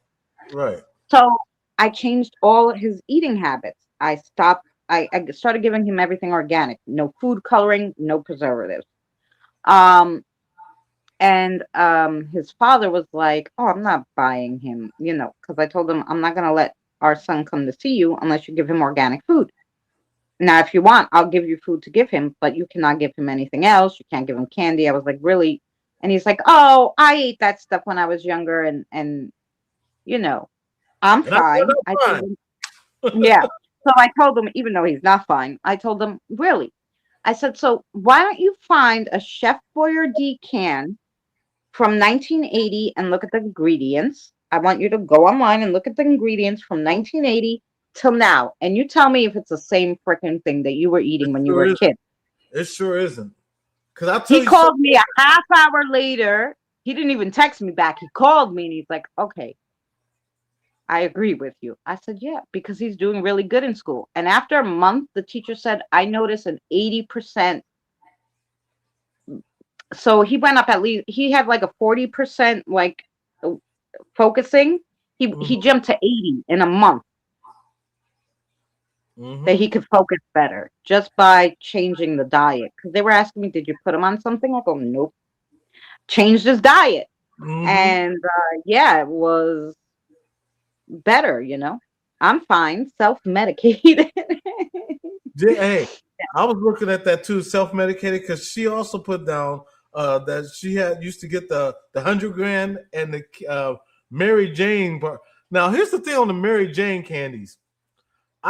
When the song came out in 78, I was 15 years old. And the song was called Mary Jane. And I thought he was singing about the candy. I'm in love with Mary Jane. She's my main thing. And I'm thinking, Rick James talking about a candy. I come to find out later on, no, he's talking about weed. And I thought he was talking about his girlfriend. So, right. And he was talking about a joint. I'm in love with Mary Jane. I'm in love with my weed. And that is the truth. That's what he was singing about. That song, Mary Jane, is about weed. Yeah.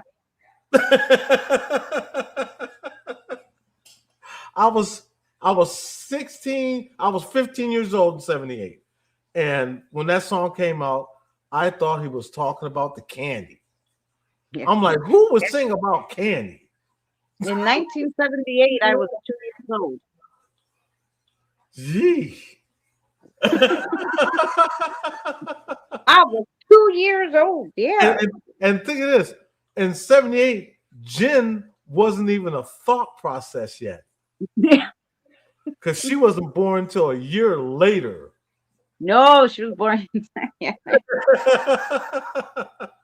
mm-hmm. So now you see the age difference we have. Mm-hmm. Ain't that Well, crazy? my parents were, 15 years apart.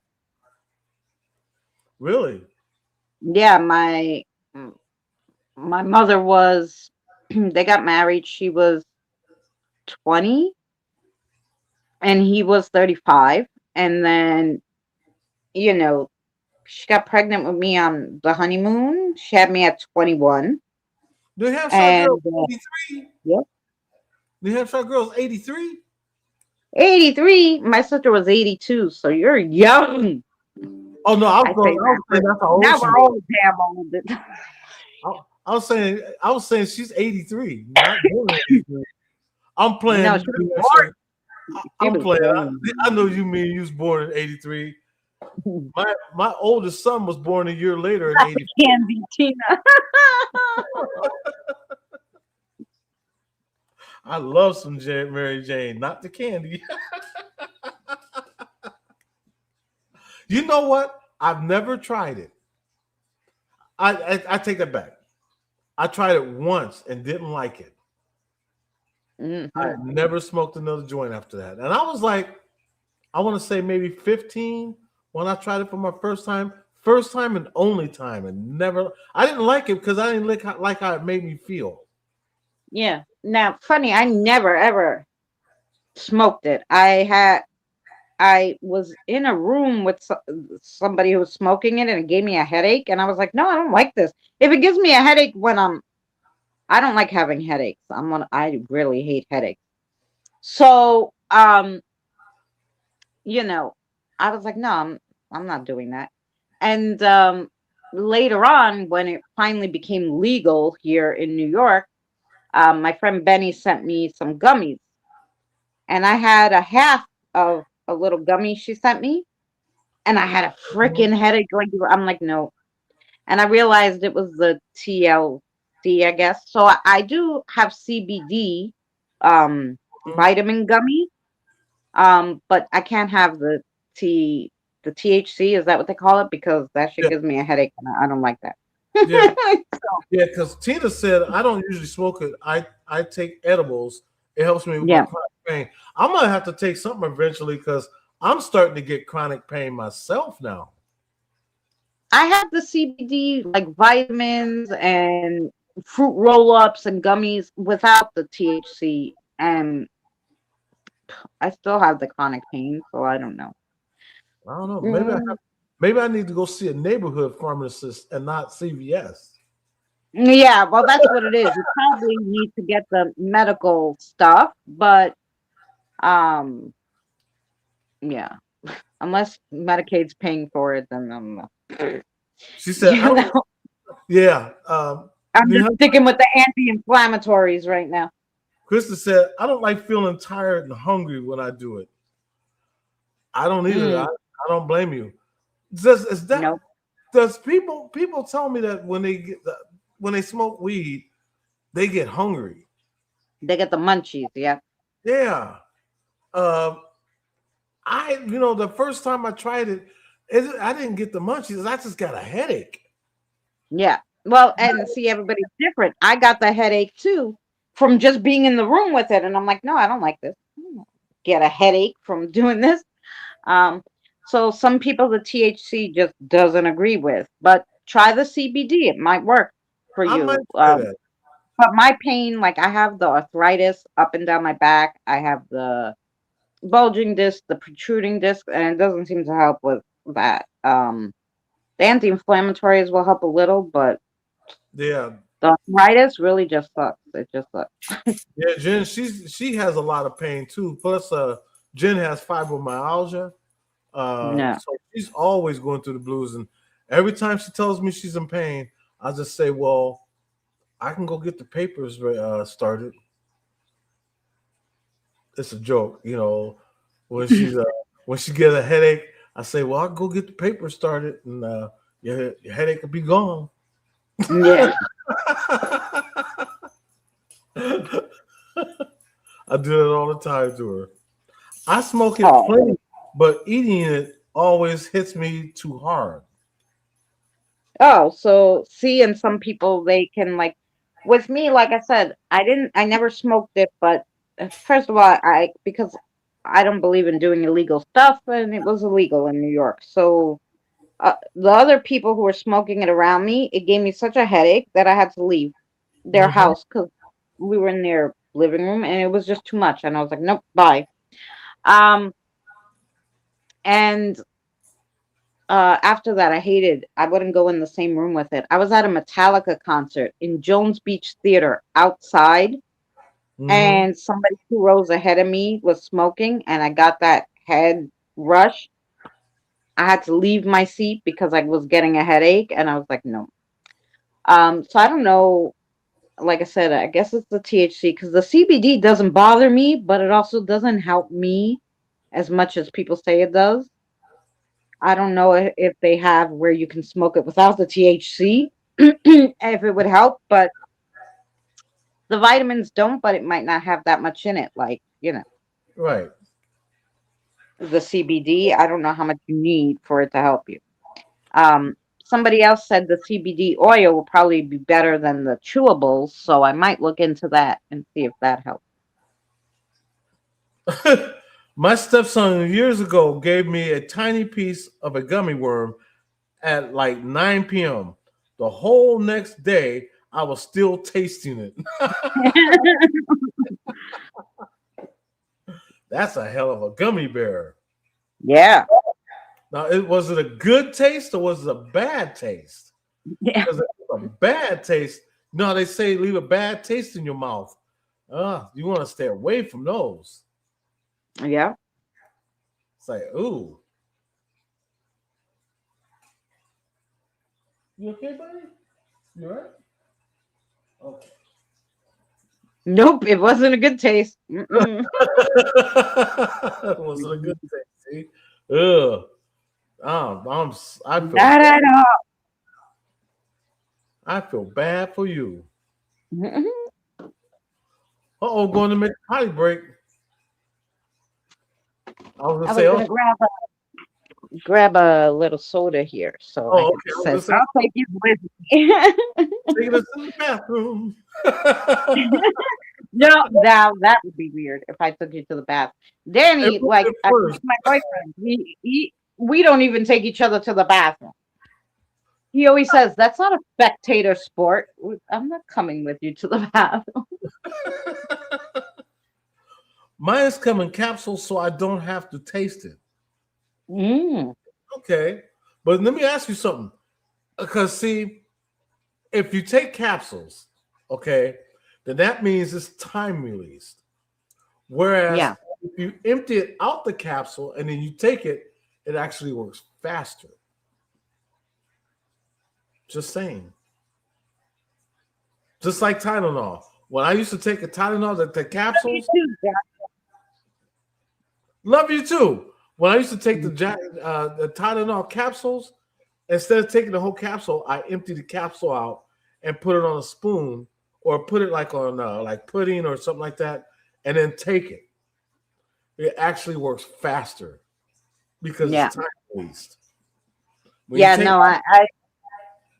take it it doesn't work as fast. Yeah. Because it's got the coating. Right. I never take anything, but when I get maybe once a year or once every year and a half, I get a migraine. I don't like those. That's the worst thing to me is having a headache. So the only thing that works for me is I take one Aleve, And I don't take the time release ones. I take the regular old capsule ones, the regular pill ones that dissolve fast. And I lay down for 10 minutes with my eyes closed, and boom, I feel better. I love those things. See, The Aleve is the best for a headache. Jen would tell you, I don't really take a lot of medications at all. If I got a headache, I suffer through it the majority of the time. I don't like taking medicines. I No, don't me know either. why. I just don't like taking them. And so I'll suffer with a headache all day long if I have to. When Jim would have some ibuprofen, and she'll say, do you want this? The only time I would take it is if it's really killing me and I gotta have it. And then that's when Jen knows I got a real bad headache. Because I say, hey, can you get an ibuprofen? Other than that, I don't take medicine. You gotta leave a package of Aleve in your house. I'm telling you, one Aleve, close your eyes, 10 minutes, done. Especially if you don't take a lot of medicine. Like people are like, oh, you only take one. Sometimes if it's a high dosage, I only take a half of one. As soon as I feel that coming on, like I'm gonna I take an Aleve, lay down for 10 minutes, boom, done. I love it for the headache. For regular pain, I mean, I have my anti-inflammatories the doctor gave me, so I'll just take one of those when my back is really bad or something. I'll take the anti-inflammatory. Yeah, Jen's got the good IBs though. Hers is from the doctor. Yeah, it's not over the counter. But it's ibuprofen, I feel, is usually for like regular pain. I don't feel like it's a headache medicine. Is it? It's mainly for inflammation. If you have inflammation somewhere in your body, but I take it because it also goes to your headache faster than Tylenol and all that would, because it works with inflammation. When you have a headache is inflammation. So when you take Tylenol, remember I told you Tylenol is time released. Yeah. So when you take ibuprofen, it goes right to the source immediately. Oh. Yeah, I don't take ibuprofen because it bothers my stomach. And Tylenol never helps my headache. I find though Aleve helps my headaches. But like I said, the one time a year I get it. That's why I only have the little packs of 2 in the house. Like when that time of year comes where I'm gonna get the headache, like the migraine, because a regular headache I get a lot of times. I talk to spirit. But when I'm gonna get that migraine and I feel it coming on, I take the Aleve, lay down 10 minutes, eyes closed, and I'm fine. And I'm like, that's the best thing they ever made. Yeah, because Jen goes through a lot too. Jen's always in pain. She's always got headaches. I mean, because she's working with the boys and she's got a lot on her plate. And so I feel bad for her a lot of the times because I have no choice but to leave her like that because I got to go out and work, and people just don't know when you have to deal with 3 boys with special needs and one of them being severe like Manny, he's a handful by himself. You always got to keep your eye on him because you never know. Half the time when he gets up and he walks away, he's in stealth. You don't even hear him.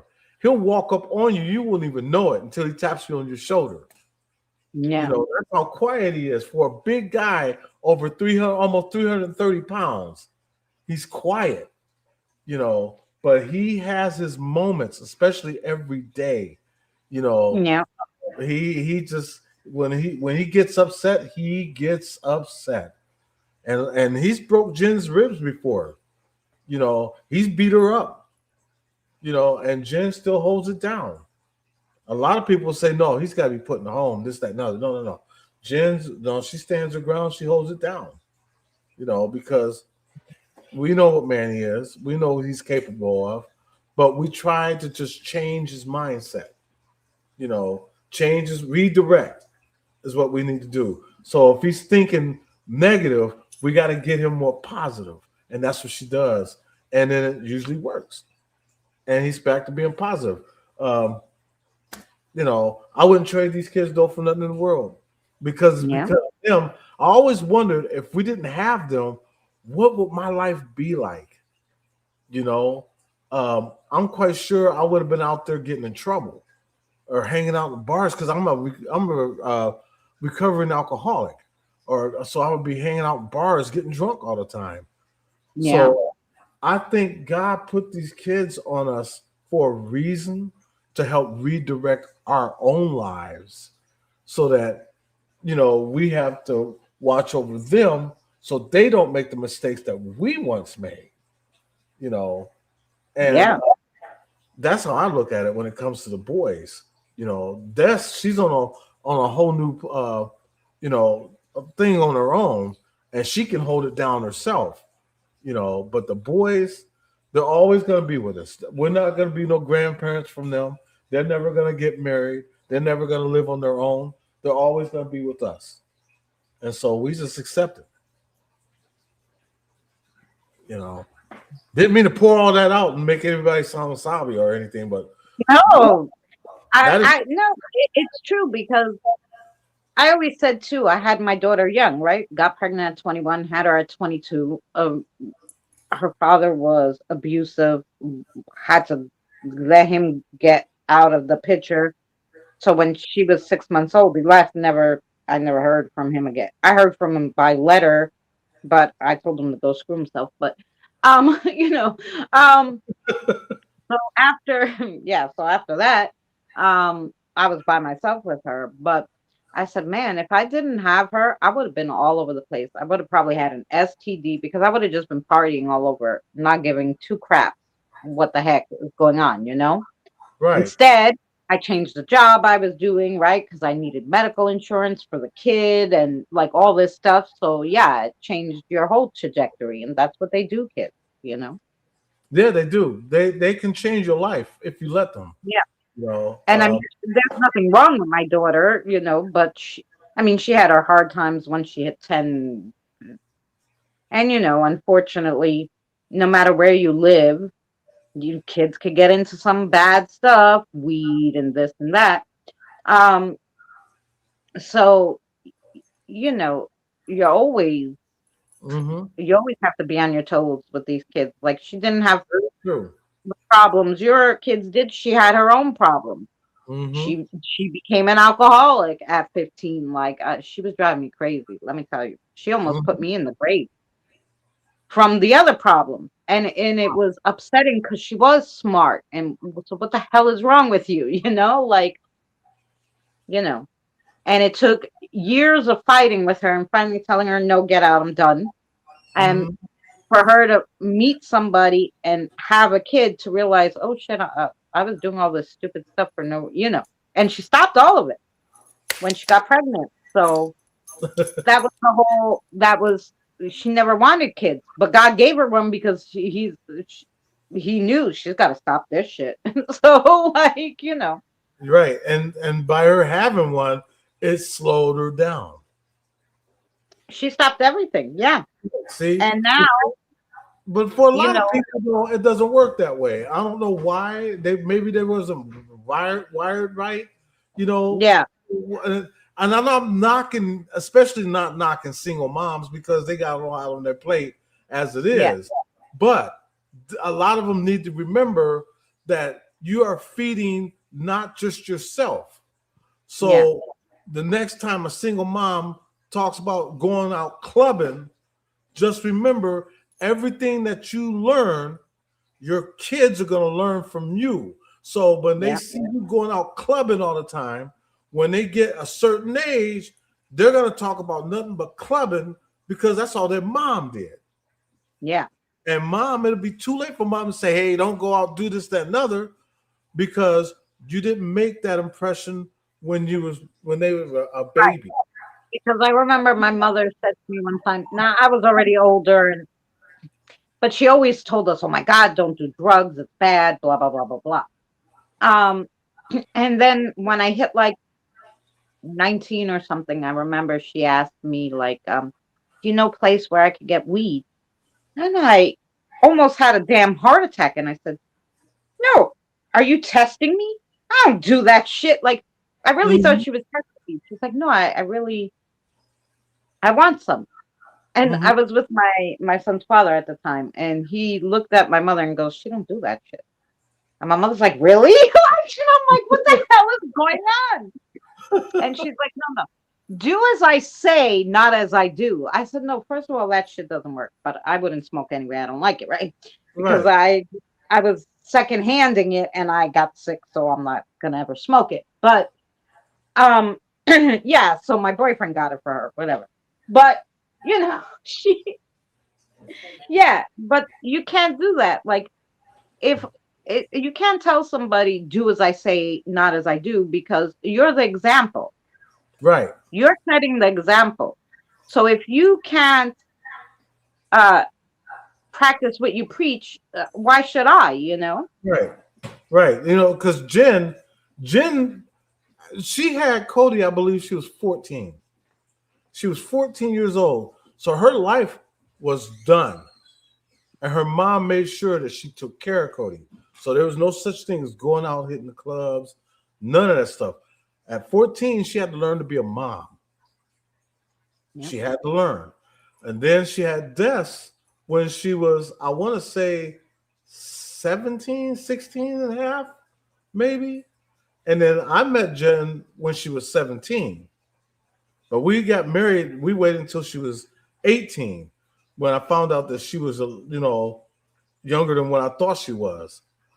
And so Jen, she's been through a lot in her life. And she never got to do the things that normal teenagers would get a chance to do because she made a mistake. And it wasn't even a mistake. The way that baby happened, I'll let Jen explain that one day. But she didn't get a chance to grow up naturally.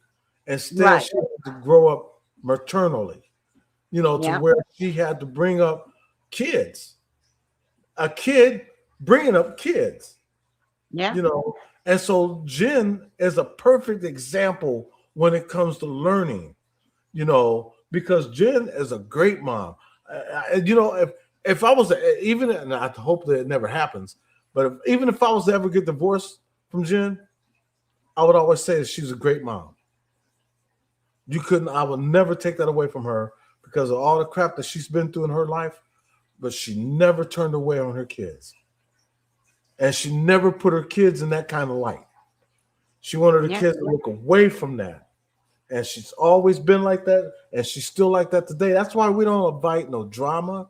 We don't watch no drama, which is one of the reasons why when we watch the TV right here, we have no cable. We only have internet. Yeah. That's it. So we don't watch the news unless we decide to go on YouTube and see what's going on CNN or see what's going on Facebook or something come up, about politics and stuff like that. But other than that, because there's no good news out there. No. So why watch it? Instead, you learn and most of it is unfortunately they don't do journalistic reporting anymore, right? It's the newscasters just tell you their opinion. I don't want to know your damn opinion. I just want you to lay out what happened and I'll make my own opinion.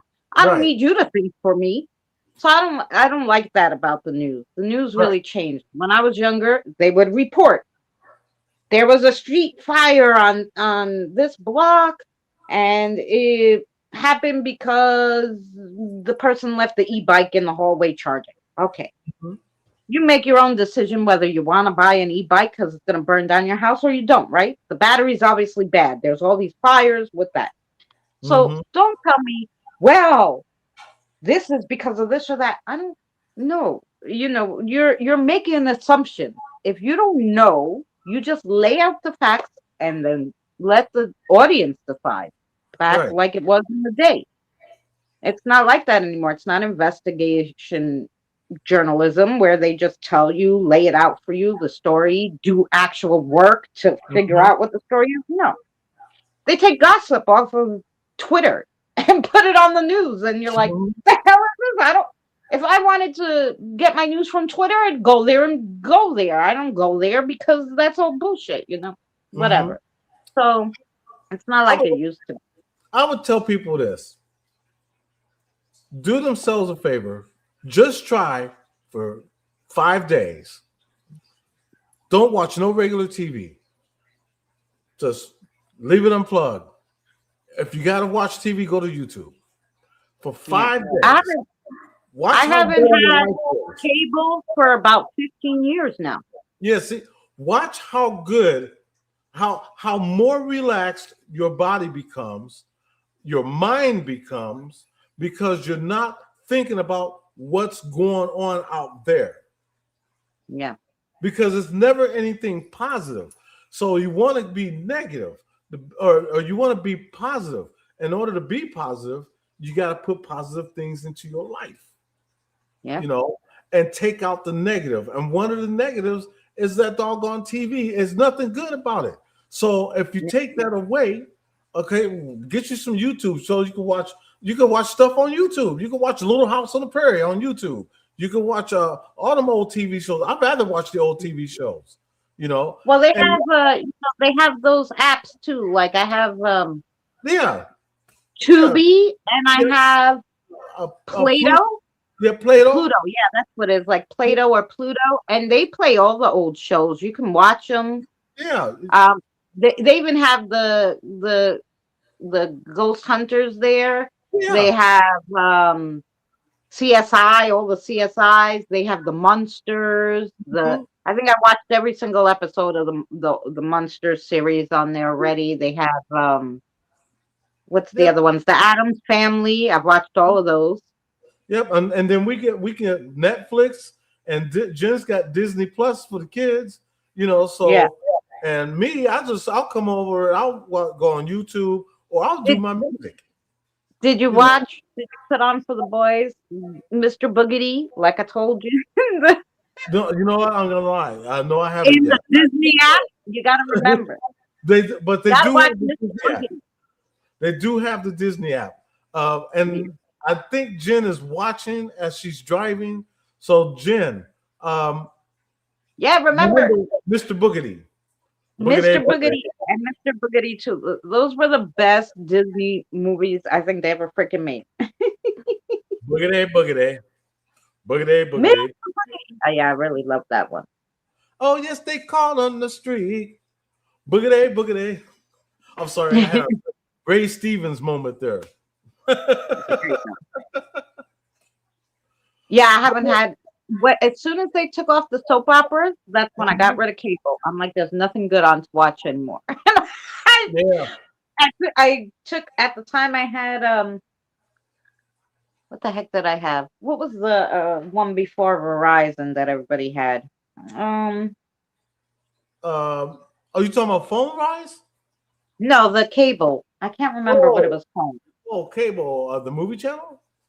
Back in the day. No, what was the company called? Like they had Verizon, it gives you cable, but they had this the first big cable company, whatever the first big cable company was. DirecTV? No. No, that was the dish. The one that was actually the cable. Oh, it was DirecTV and the other one. DirecTV was the dish. If you didn't have the dish, you had well, down here we have either Spectrum, which back in the day they were called Time Warner. And, Time Warner, that's what it was. Time Warner. Okay. Oh, we're here in New York. We only had Time Warner and the dish. And down here we have. But anyway, I took all the Time Warner, the cable boxes. I took everything out of my house and I went there and I put it and I go, what do I owe you? I'm done with cable. And they're like, well, is there a reason? Did you get another cable company? I go, no, I'm not. I'm never having cable again. She goes, well, why? I go, they took off the soap operas. The hell is good on TV now? And she just looked at me funny, closed the account, never had cable again. They don't have soap operas on no more? They took off my soap operas. All my children. Okay. And you know what they put in place of it? Rachel Ray and The View. And I said, nope, this who the hell paying to watch this shit? Maybe they did get rid of soap operas, especially on ABC, because I remember seeing The View. So yeah, maybe they did get rid of they got rid of I don't know. Oh gosh, it had to be. No, it has to be a good 20 years now. I used to like One Life to Live. One Life to Live. Right, Andy? Yeah, One Life to Live. I did like that. Back in the late 80s too, especially, I was really into the One Life to Live. Did they take off One Life to Live? I'm gonna tell you. April 2011. Wow. It was a 44-year run on TV.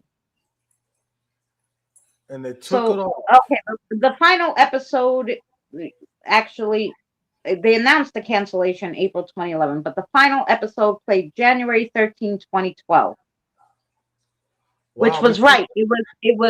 It was like my mother loved the soap operas, loved it, and Mhm. she died January 6, 2012. Wow. Yeah, so like a few days before they took off her soap operas, she would have had a heart attack anyway. So because she would have did the same thing I did, got rid of cable, and there's nothing good on anymore. But yeah, so it's been off that long. So that's how long I haven't had cable. Because as soon as they took off the soap operas, I got rid of the cable, and the kids would watch, whatever apps they had. They had Netflix and YouTube. Right. Man, I remember One Life to Live. Back in the early 80s or late 80s, they were really good back then. They were actually lining up with General Hospital.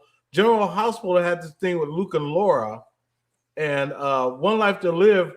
I forgot the characters' names, though it's been so long, but I used to watch them because of the characters, the two characters, and I missed that. I missed that show because of the characters. So it's been 14 years. I had to do my math. 14 years it hasn't been on Annie. Oh my God. I didn't even know that One Life to Live was off the air. I know the Buchanan family on there was really big. Yeah.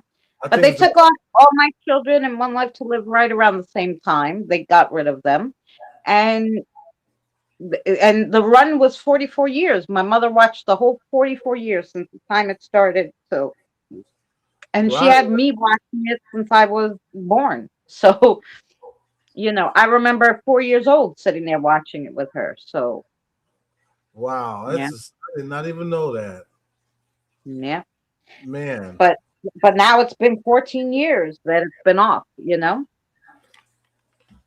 I did not know. and it's been a shame because people were talking about it, and even Hulu tried to make like a secondary series, and I think they made like, I don't know, 5 episodes on Hulu, and they had like their kids that grew up, and so like it was the kids who were like there now, and they had some of the parents on, but they played a few episodes and then they didn't do any more of it. And I was like, what the hell? I know who it was on there. Bo and Becky on One Life to Live. Vicky. Joe and Vicky. Vicky was the wife. Joe was the husband. Bo was her second husband. Vicky's second husband. Right. That's who I was watching there though, Bo. They had a good storyline. Yeah. And that was the one I missed though. Bo Buchanan was his name. That's right. Bo Buchanan. Yeah, So- the wife was Vicky Buchanan. Before she married Bo, it was Joe. And I'll never forget, I tell you, Joe died. I was young. My mother and I were watching it. He died. We were crying. My father comes in home from work. Why are you crying? My mother says, Joe died. And he's like, oh my God, my Uncle Joe. And she goes, no, you idiot. Vicky's husband. He goes, are you talking about the soap opera? And she's like, yeah. And she's like, and he's like, you have the kid crying over soap operas? Like, it was Clint Buchanan, right? Bo was Clint's brother. There you go. She married Clint. Sorry, you're right. Right. That's who I used to watch, Bo. So there, and then One Life to Live, or married Clint, General and Bo was Hospital. okay. And then I General knew I Hospital. was like, yeah. As a matter of And I fact, used to love on it was Vicky on All My Children and I mean yeah, on One Life to Live, and then on All My Children was Susan Lucci there, right. and she had her whole thing on there. I loved Susan Lucci too. Yeah, and the one of the characters on One Life to Live just recently passed away. I want to say probably maybe 7 or 8 months ago now. I'm trying to think of his name, but he just recently died, and he was part of the character. He was part of the thing that was going on with Bo, and I remembered that. But he had passed away, and a lot of the soap stars now they're passing away now. Well, yeah. Now, if they start, it was on 44 years. It's been canceled for 14, so 50. They're all in their 60s, unless they were children on the show. They're in their 60s, 70s. Yeah, Ann said I only watched when Todd was going to be on One Life to Live. Roger Horwath as Todd was my favorite. Oh yeah, Todd was Todd Manning, and he had the blonde wife there, Blair. They had some kind of crazy storyline too. Blair and Todd were like One Life to Live's Luke and Laura compared to General Hospital, Right. But you know what's still going to this day is The Price is Right. Yeah. Still going with Drew Carey behind the wheel. Maybe they should come up with a new one now. They should come up with a new one called The Price is Wrong, bitch. Yeah. No, I'm just kidding. I'm gonna just grab a cigarette. Yeah, go ahead. They should come out with some, or Drew Carey should let that happen. Somebody get the price wrong. He just tell them the price is wrong, bitch, and he just pull a lever and they fall through the floor. Ah! Who's our next contestant? Pasta Pizza, come on down. You're the next contestant on The Price is Wrong, bitch. Now you get to sit here and listen to me ramble. I ramble enough to myself as it is. Ain't that right, man? Yeah, see, even man. I used to love the Hollywood Squares. That was one of my favorites. With Paul Lynn, I did too. Paul Lynn made it. He made the squares. He made it fun. Him and Phyllis Diller when she was on there. I remember Hollywood Square. Another game show that you can still watch the old one now. Match Game. Oh yeah. Match Game was another one of my favorite. Password was another one of my favorite game shows. Oh, Password was good. They have those old shows on because my grandmother loved them, and every time I used to go visit her before she went into the home, we would watch those. Yep. And then she had a crush on one of the guys on the news, the guy who did the weather. She would look at him. I'm like, Grandma. She only watched the news for the weather, so when he came on to do the weather. I used to watch the news back in the day when I was living in Ohio. We had this weatherman named Dick Goddard. And I could never tell if another anchor person was mad at Dick Goddard or something like that. Because when he would say, and now we'll turn to the weather. And here's our weatherman, Dick Goddard. And he'll look at him and he'll go, Dick?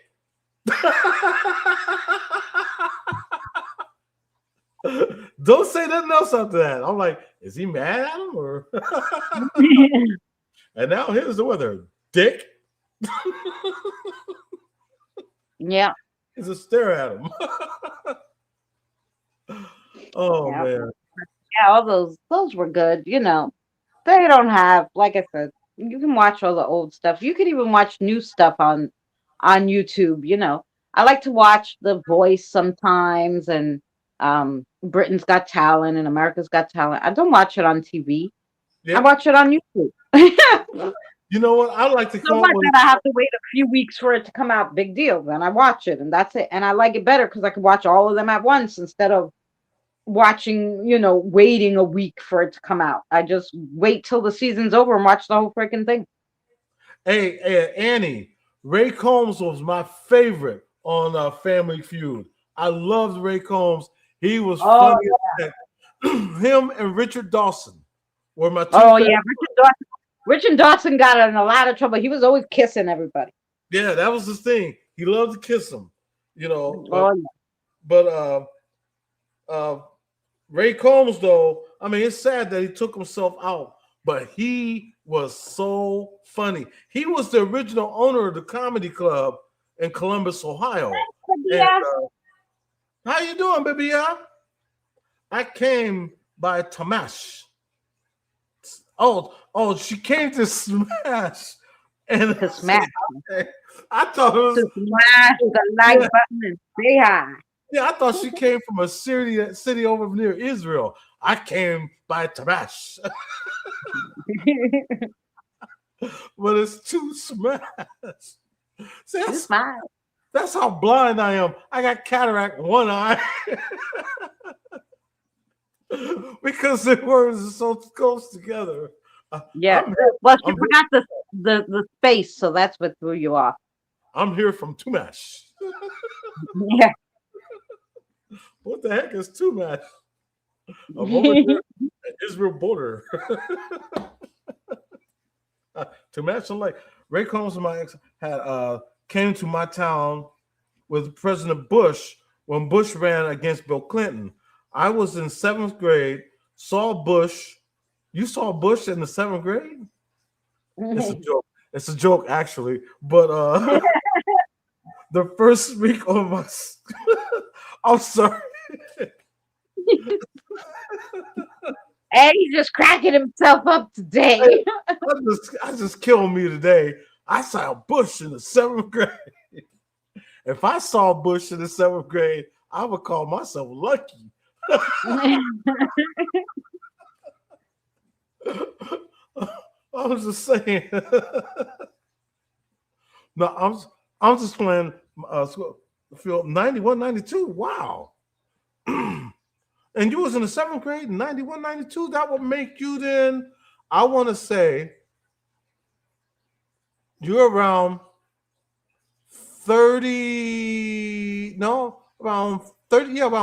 39 years old now. How close am I? And it said he was probably 50 or 60 feet away. Wow. You owe me a Coke.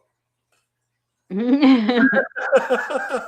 right. I'm 30. Yeah, there you go. Yay! And I'm still 36, Yeah. Do you win a prize? Yes.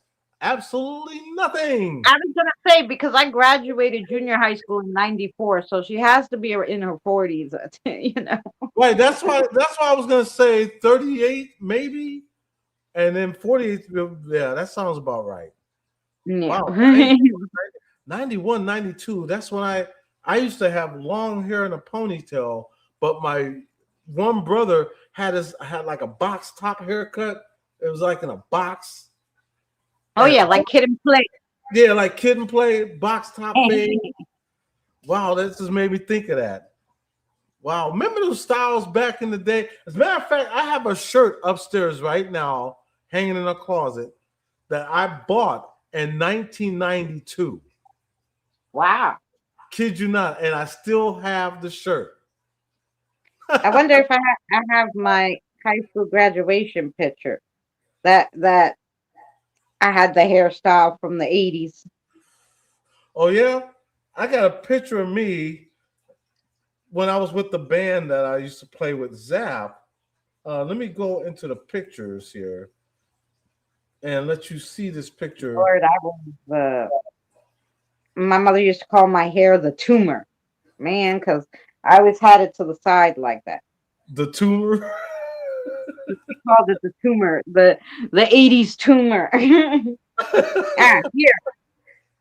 I don't know. Can you guys see it? Oh, I have to go.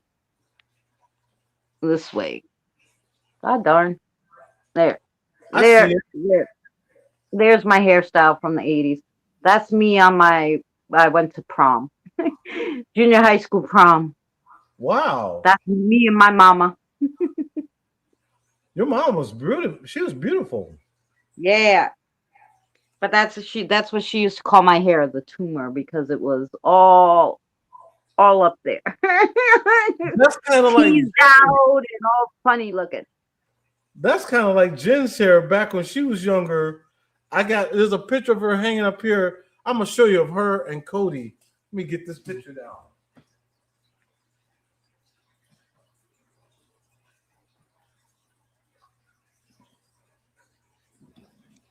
Here it is right here. Let me turn this light off. I'll probably have to do that first. Look at Jen and Cody. Oh, look at her hair. Yep. She had all the teased out hair too. Yep. See that? That's what we did in the 80s. We teased that baby out. Yep, that's Jen and Cody. Look at how small Cody was. Oh my gosh. Yeah, he got booger in his nose. I just noticed that too. I'm gonna show him that when they come home. Yeah, that was Jen when she was, I want to say in that picture, she was about maybe 16 in that picture. Because she does look it. I remember those old hairstyles back in the day. And it made you look so old because I laughed because that was my junior high school prom. And then this is like my mother and I after I had my son. And I almost look younger than I did then because the hairstyles changed, you know? Yeah. You know, if you would have dyed your hair black, you would have looked goth. Yeah. Well, now I keep my hair like it's darker brown, but then it was really light. Now it got darker, and now I like to do black because, but my hair was always like brown. But look at my little one when he was a baby. Look how blonde he was. Wow, he sure does. He changed so much. And when he was little, my boyfriend at the time, we had a neighbor who had dirty blonde hair and the blue eyes, just like the baby. And he goes, Are you sure that's my baby? I go, you have blonde hair and blue eyes. He goes, well, when I was a baby. I go, well, he's a baby, right? But he looked so much like the downstairs neighbor that the downstairs neighbor's mother came to ask me if it was his kid. Is that my son? I'm like, no. Like, what the hell is wrong with you people? But yeah, he was so blonde. Now he looks exactly like his father because his hair got darker and whatever. But then he was bleach blonde and looked just like the downstairs neighbor. I was looking for a picture of me when I was with this band. We got thousands of pictures though. I made a mistake and merged all my pictures with Jen's. And so they just. I remember the girls having bangs, teased high. Yep, the hairspray, you couldn't move that. Like that, there was so much hairspray. Your hair weighed a ton, and you couldn't. The wind wouldn't mess it up. It wasn't moving. Yeah, because I think Jen stopped wearing the hairspray. I think she stopped wearing that when I want to say maybe like 2002, 2003. She stopped wearing hairspray. I have the spritz one now. I won't use that spray like back in the day because aerosol is bad for the environment. Right. But I have the spritz one. If I'm going somewhere and I have to fix myself, I'll put a little on. I have that hairspray for 5 years because that's how little I use it. Like when I'm really gotta fix myself, fine, I'll put a little hairspray. Other than that, no. Right. I love looking at nostalgia, man. It just sets you back, and you just go back and think of what you was doing then. And sometimes you think of if you could change anything, what would it be? And I always wondered that. What would it be? What could I change? I don't think I would want to change anything because I wouldn't have Jen. Yeah. You Well, know? see, and it's funny. I would start changing things as soon as I had my son. As soon as I had my son, I would have broke up with his crazy narcissist father, and I would have looked for a rich guy, and maybe, you know, my life would have been different after that. But instead, I stayed with that lunatic. But if I didn't, like if I had my 2 kids and then ran from that man, Right. I would have had a better time of it, I think. But unfortunately, when you're stuck with a narcissist, and back then they didn't have the internet to show you all the red flags and stuff. Now, I see some of the stories and people tell, and I'm like, oh my God, that's my story. Like, because all the things are like the same, and I'm like, oh my God, I lived with that narcissist for on and off for 24 years. Like, I could have been with somebody who appreciated me, you know? Right. And again, I say, well, then if I did leave him earlier and I did know all the signs and I found somebody else, then I wouldn't have found Danny now. So, you're right. And things probably happen for a reason. Right. Things happen for a reason. And, sometimes it's good to look at those times, but some things just you don't want to change because the outcome of your life is going to be also altered, Yeah. So it's good to look at it and good to dream, and that's why I love looking at nostalgia, because I just like taking myself back, even watching old commercials and stuff like that. Just really sit you back. You think what you used to do or where you used to work and all that stuff, and just watching old restaurants that don't exist anymore. Oh yeah. Well, and it's funny because I used to work when I was 13. I was working at this bakery on Ditmars called Laguli's, and I went the other day. It's still there. That it's been open since like 1928 or something, right? Wow. And funny enough, when I moved to Long Island, and I was working at the Macy's for a little while, and I met this woman, and we were just talking. I'm like, oh yeah, I was in Astoria. She's like, oh, I used to live in Astoria. She goes, you know Laguli's? I go, yeah, I worked there. She goes, I did too. She left. She was a little older than I was, and she left like a year before I started working there. It's such a small world, and then she moved to Long Island, and then I moved to Long Island. But anyway, we had both worked there, so I thought that was so funny. But I went there the other day, and I looked at the prices, and I almost had a heart attack. And I just laughed. I was like, no. Because, I was like, I know things got more expensive, but to me, I mean, so yeah, I was 13. So yeah, think about how many years ago that was. 30 years ago. Right. Something was $3 and now it's 10. I guess that's, inflation, right? But I still can't see spending for a little tiny mini cheesecake $10 fucking dollars. I'm like, no. I'm gonna show you a picture here. I think I found what I was looking for. Oh. I want to show you a picture when I was with this band. I'm actually looking at it online. I because something told me this. Just look it up online, and sure enough, there's a few. But the one that will stick out. Where are you? I'm gonna Let's see Eddie when he was in a band and see what his hair looked like. That's what I'm gonna do. I'm gonna show you. So what I'm gonna do is I'm gonna share it now. I'm going to share the screen, and this way you can see what I'm looking at, because this is the group I was with. It's Roger Troutman and Zapp, and the picture that Roger was our front man, who of course his anniversary of his death was the 25th of this month. He passed away murder-suicide, and this was before I joined him. So this was like I want to say 1983, 1982 is that one. And the one picture of me that will stand out. Where are you? I thought I'd just seen you. I have it with me. Here's one where he worked with Prince.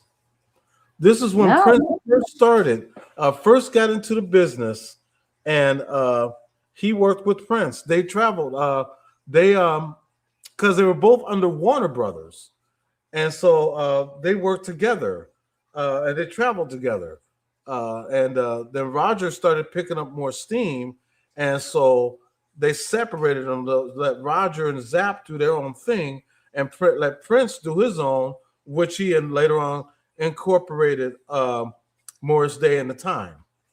So that's how that came out with Morris Day. Plus, Roger had worked with Michael Jackson, and he worked with Tupac. Let me see. This is the shirt I have on now. This right here. That's what's on my shirt. That one right there. That's Roger. And if you met this man in person, he was so funny. You could never tell when he's serious. And the only time he was serious is if you're doing an interview with him and when he's in the studio. Other than that, this man was always joking. Always. I got my wit from him. He was just so naturally funny. And the picture I wanted to show you is not on here. But if I ever find it, I got the picture. I have all these shirts, by the way. But I used to work with this group. But Roger, and he was the front man, and he was famous for a song years ago called Computer Love. And the song came out in 1984. And what he was talking about in the song is computer dating. He's talking about computer dating in 1984. Wasn't even invented. Wasn't even invented. And he's talking about Computer Love. And that's what he was famous for. And then he became real popular with the song called I Want to Be Your Man. And that came out in 1987. And that's when I started working with him. Actually, I started working with him in 85. From 85 to 89. And then I left. I formed my own group called Flirt. And then we started doing some stuff. And then I came back to him in like 91. And then what happened with him and his brother Larry in 99. And that was just the saddest thing. But he's also the talk box on the beginning of California Love. California Love, but that's him on the talk box, and he worked with so many artists. Michael Jackson, he's the one that did Smooth Criminal and Dirty Diana and Speed Demon. He did all three of those songs with Michael. So yeah, but he was really famous for Smooth Criminal because the beat that they used. Roger created the beat. Dirty Diana, he created the guitar riff. You don't even see him on the guitar, but if you listen to the song Dirty Diana, that is actually Roger on the guitar. But he was never put in. Instead, when you watch the show, Michael's like on concert and he's got this chick playing the guitar. But it was actually Roger. And that's why when you look on the album, he acknowledges Roger. Prince did a song with Roger. He did the guitar riff on a song that Roger did called I Can Make You Dance at the end of the song, because the song is actually 7 minutes long. On the solo guitar at the end is Prince playing the guitar. No. And a lot of people never knew that. Roger was just he was so easygoing. And a lot of people, they loved him. And when he passed away, there will never be another man like him, because they called him the master of the talk box. And he was, because he always sung with the talk box. And what Peter Frampton made as, just as a wah-wah sound, Roger made it the mainstream. So instead of doing wah wah with it, he was singing with it, and people would think that after a while it would become a gimmick. Well, no, that was his main form. And the funny thing is, to this day, people now are using auto tune because they don't know real talent. In order to use a talk box, like I have a talk box, in order to use it, you have to really know how to play an instrument. So Roger used it playing the keyboard. Peter Frampton used it using the guitar along with Joe Walsh, but I and Roger, we used the keyboard to play the talk box, and it takes a real talent. Now you got auto-tune, which is a computer program. And so I'm sorry, when it comes to music, I love talking music. But that's all right. That's like what's his name? He uses a lot of electronics. Will I Am? Yes. Will I Am. Yes, another one. As a matter of fact, Will I Am compliments Zapp for how he got started. Another one is a guy named Mr. Talkbox. Kevin Chambers, I think is his name. He did the song 24 Karat Magic with Bruno Mars. Roger was his icon, his idol. That's who his idol was, Roger. And he always wanted to be like Roger. And now that's what he does. He uses Talkbox. And he's more famous now than he ever would have been. But he was a fourth. And if you go on YouTube and look him up, you will see that Roger was very well liked. And when he passed away, he got no fanfare. And it was sad because, this man died and got very little mention, and here's another thing. And I think back then in '99, the internet wasn't as big. Like if he would have passed away, when the internet was a little bigger, it would have been all over the place, But another thing, now Zapp would have been in the next year's Rock and Roll Hall of Fame. They missed it by 22,000 votes. Wow. 22,000. So we think now that Zapp was going to be in not 26, but they're going to be in 27's Hall of Fame. We think they're going to be in it this time. That's how long they've been in the music industry. They got discovered by George Clinton and Bootsy Collins. George Clinton had the group Parliament Funkadelic, and Bootsy used to work with James Brown and his JBs. He was his bass player, and those two together formed Parliament Funkadelic, and they're the ones who discovered Roger. So that's a story by itself. Yeah, I like the electronic voices too, Erica. Yeah, and I still use Talkbox today. But when I used to do my openings on my videos, the song "Victim of Love," that's me. That's my Talkbox. And so I still use it from time to time. I gotta get a new diaphragm for it, but I still use it from time to time. And even though I use that Suno, I was always a real musician first. Yeah. Always. So I decided. Well, Danny's been using the Suno and he's been singing. Like the other day, he's like, watch, I'm going to sing. It's really me. I said, well, I believe you. He's like, but look, watch. And he sings the song. And then when it comes out, I just, like, it sounds a little crisper because it's like he was in the studio, like, right. And that's what he's singing it, and I'm just like amazed. Yeah, and it makes your voice crisper. It does. Yeah. So yeah, he's right. It does. It really does. But he's like, he doesn't use the auto tune on it. Because I'm like, do you use the? He's like, no, I don't use that. That stuff they have, but he's not good with programs anyway. He's like, look, I just sing into it.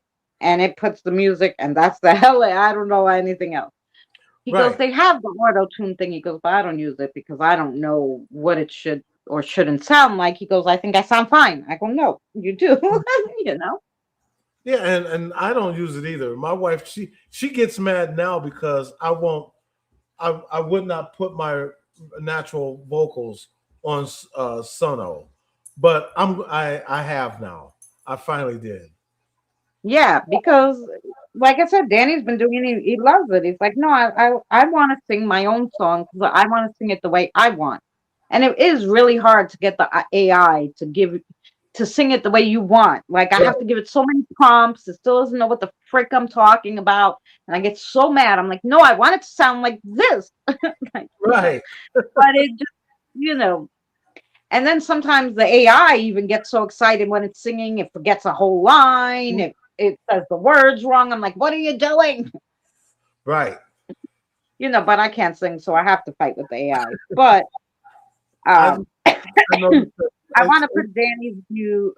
It's not a new channel. He's had that channel for a while, but he started putting.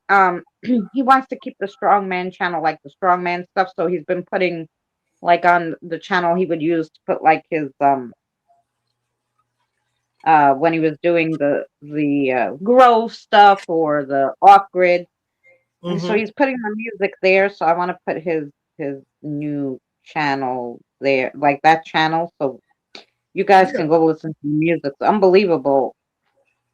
Yeah, Let's see if definitely. I can find it because God forbid YouTube should make it easy for me to find. Yeah, definitely put that in, and that way everybody can go by and check out Danny and give him some love. Oh yeah, because that music's great. Oh, you know where it's going to be in the history because he put out a video today, and I watched the video, and all this other crap that I watched today was insane. Oh, I just watched too much stuff. Share. Here we go. Copy link. All right. I found it. So here's Danny's channel, guys. I put it there. That's the channel he's putting the music on. He has like a whole country album out already. It's insane. It's so good. I told him as soon as he put like the first few songs, I'm like, no, you have to do a whole country album. He's like, should I make it a CD? I go, who the hell listens to CDs? Why don't you put it on that what do they call it? Where they charge like $1 a song or something like that. What is that? Everybody, they even have podcasts on there. What is that app called? I forget now. Wait a minute. It's an app? Yeah, it's an app where they sell like music and stuff. Oh, you're talking about Spotify. Spotify, yeah. You could put anything on Spotify. I told him, why don't you put the album on Spotify? He's like, no, I want a CD. I'm like, okay, psycho, but put it on Spotify so you can make some money because nobody buys CDs. Right. And not only that, Spotify, you have to sign up through Destro. And what Destro does, though, is they'll help you get your copyrights taken care of so that nobody can steal your music, and they will help you get money. So, yeah, if he signs up with the Destro Kid, because I'm going to put my stuff on Spotify. Yeah. And I'm going to do just that. So, but I'm going to go, I don't think I'm going to use Eddie J. I think I'm going to use a different name because I want to do two styles of music. My style, the style that I've been working on, but I also want to do smooth jazz because I love smooth jazz. And so I'm going to come up with a smooth jazz name for myself. And, and I'm going to go in that direction too. I like what Tired's done though. Tired made a complete album through, it's called Elastic, I think it's called. And an entire final album. Nice. Yeah, she sure did. And you can buy the album. I think the album is like $38. Go on Tired's channel and she'll tell you how to go on get her album. The album that she just did. So yeah. But hey, I just noticed this after 9. Yeah. And wow. Time for 3 hours. We're gonna cut it off at the 3-hour mark, but we really got to talk in there. So yeah. As we always do. That's all right. But yeah, guys, so look for Eddie either tomorrow or Sunday or both. Right. So Nina put Eddie's link in the chat, but I know most of you know him. And that's Danny's music channel. So check out Danny's music channel. Check out some of his music. I actually wrote a song for Danny this week. If I put it out Tuesday, if you did not hear it, it's called Scottish White Wolf in Canada. So if you didn't hear the song that I wrote for Danny, go check it out. It's on my channel. And yeah, I can write lyrics. I just can't sing, but I love writing. I'll write you a whole album. Yeah. But that song I wrote for him, it's like our love story, but we're not mushy people, so it's not like a super mushy love song, but it's our like love story, how we met and all that stuff. And it's even though we're far apart, we're like together, all the. So yeah, so that went out on Tuesday on my channel. So if you didn't see it, give it a watch. Pretty good. And yeah, and I will see you guys on the tube somewhere. Yep. And Patrazi, you are very welcome. And we love you guys so much for hanging out with us. Still 8 of you here, 3 hours in. We had 20 when we were watching the cartoon, so that was lovely. We'll see you next week since you guys liked it for some more of the cartoon. And I'll see you Wednesdays for card readings. So that's what we got going on. So thank you so much, Eddie, for joining me. Oh, pleasure was mine, Chris. Hanging out. You know me, I got your back. That's right. And we'll see you guys soon. Let's find the page that says we're leaving. And we're out. And yeah. And the outro. Yeah.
Remember, please discard all candy wrappers and popcorn containers in the nearest trash receptacle. Thank you. We are so glad you came. Okay, bye-bye now. Bye-bye. Bye. Is everyone gone? Huh? Good. Oh my gosh, my cheeks are killing me. I can't keep smiling like this anymore. I'm exhausted.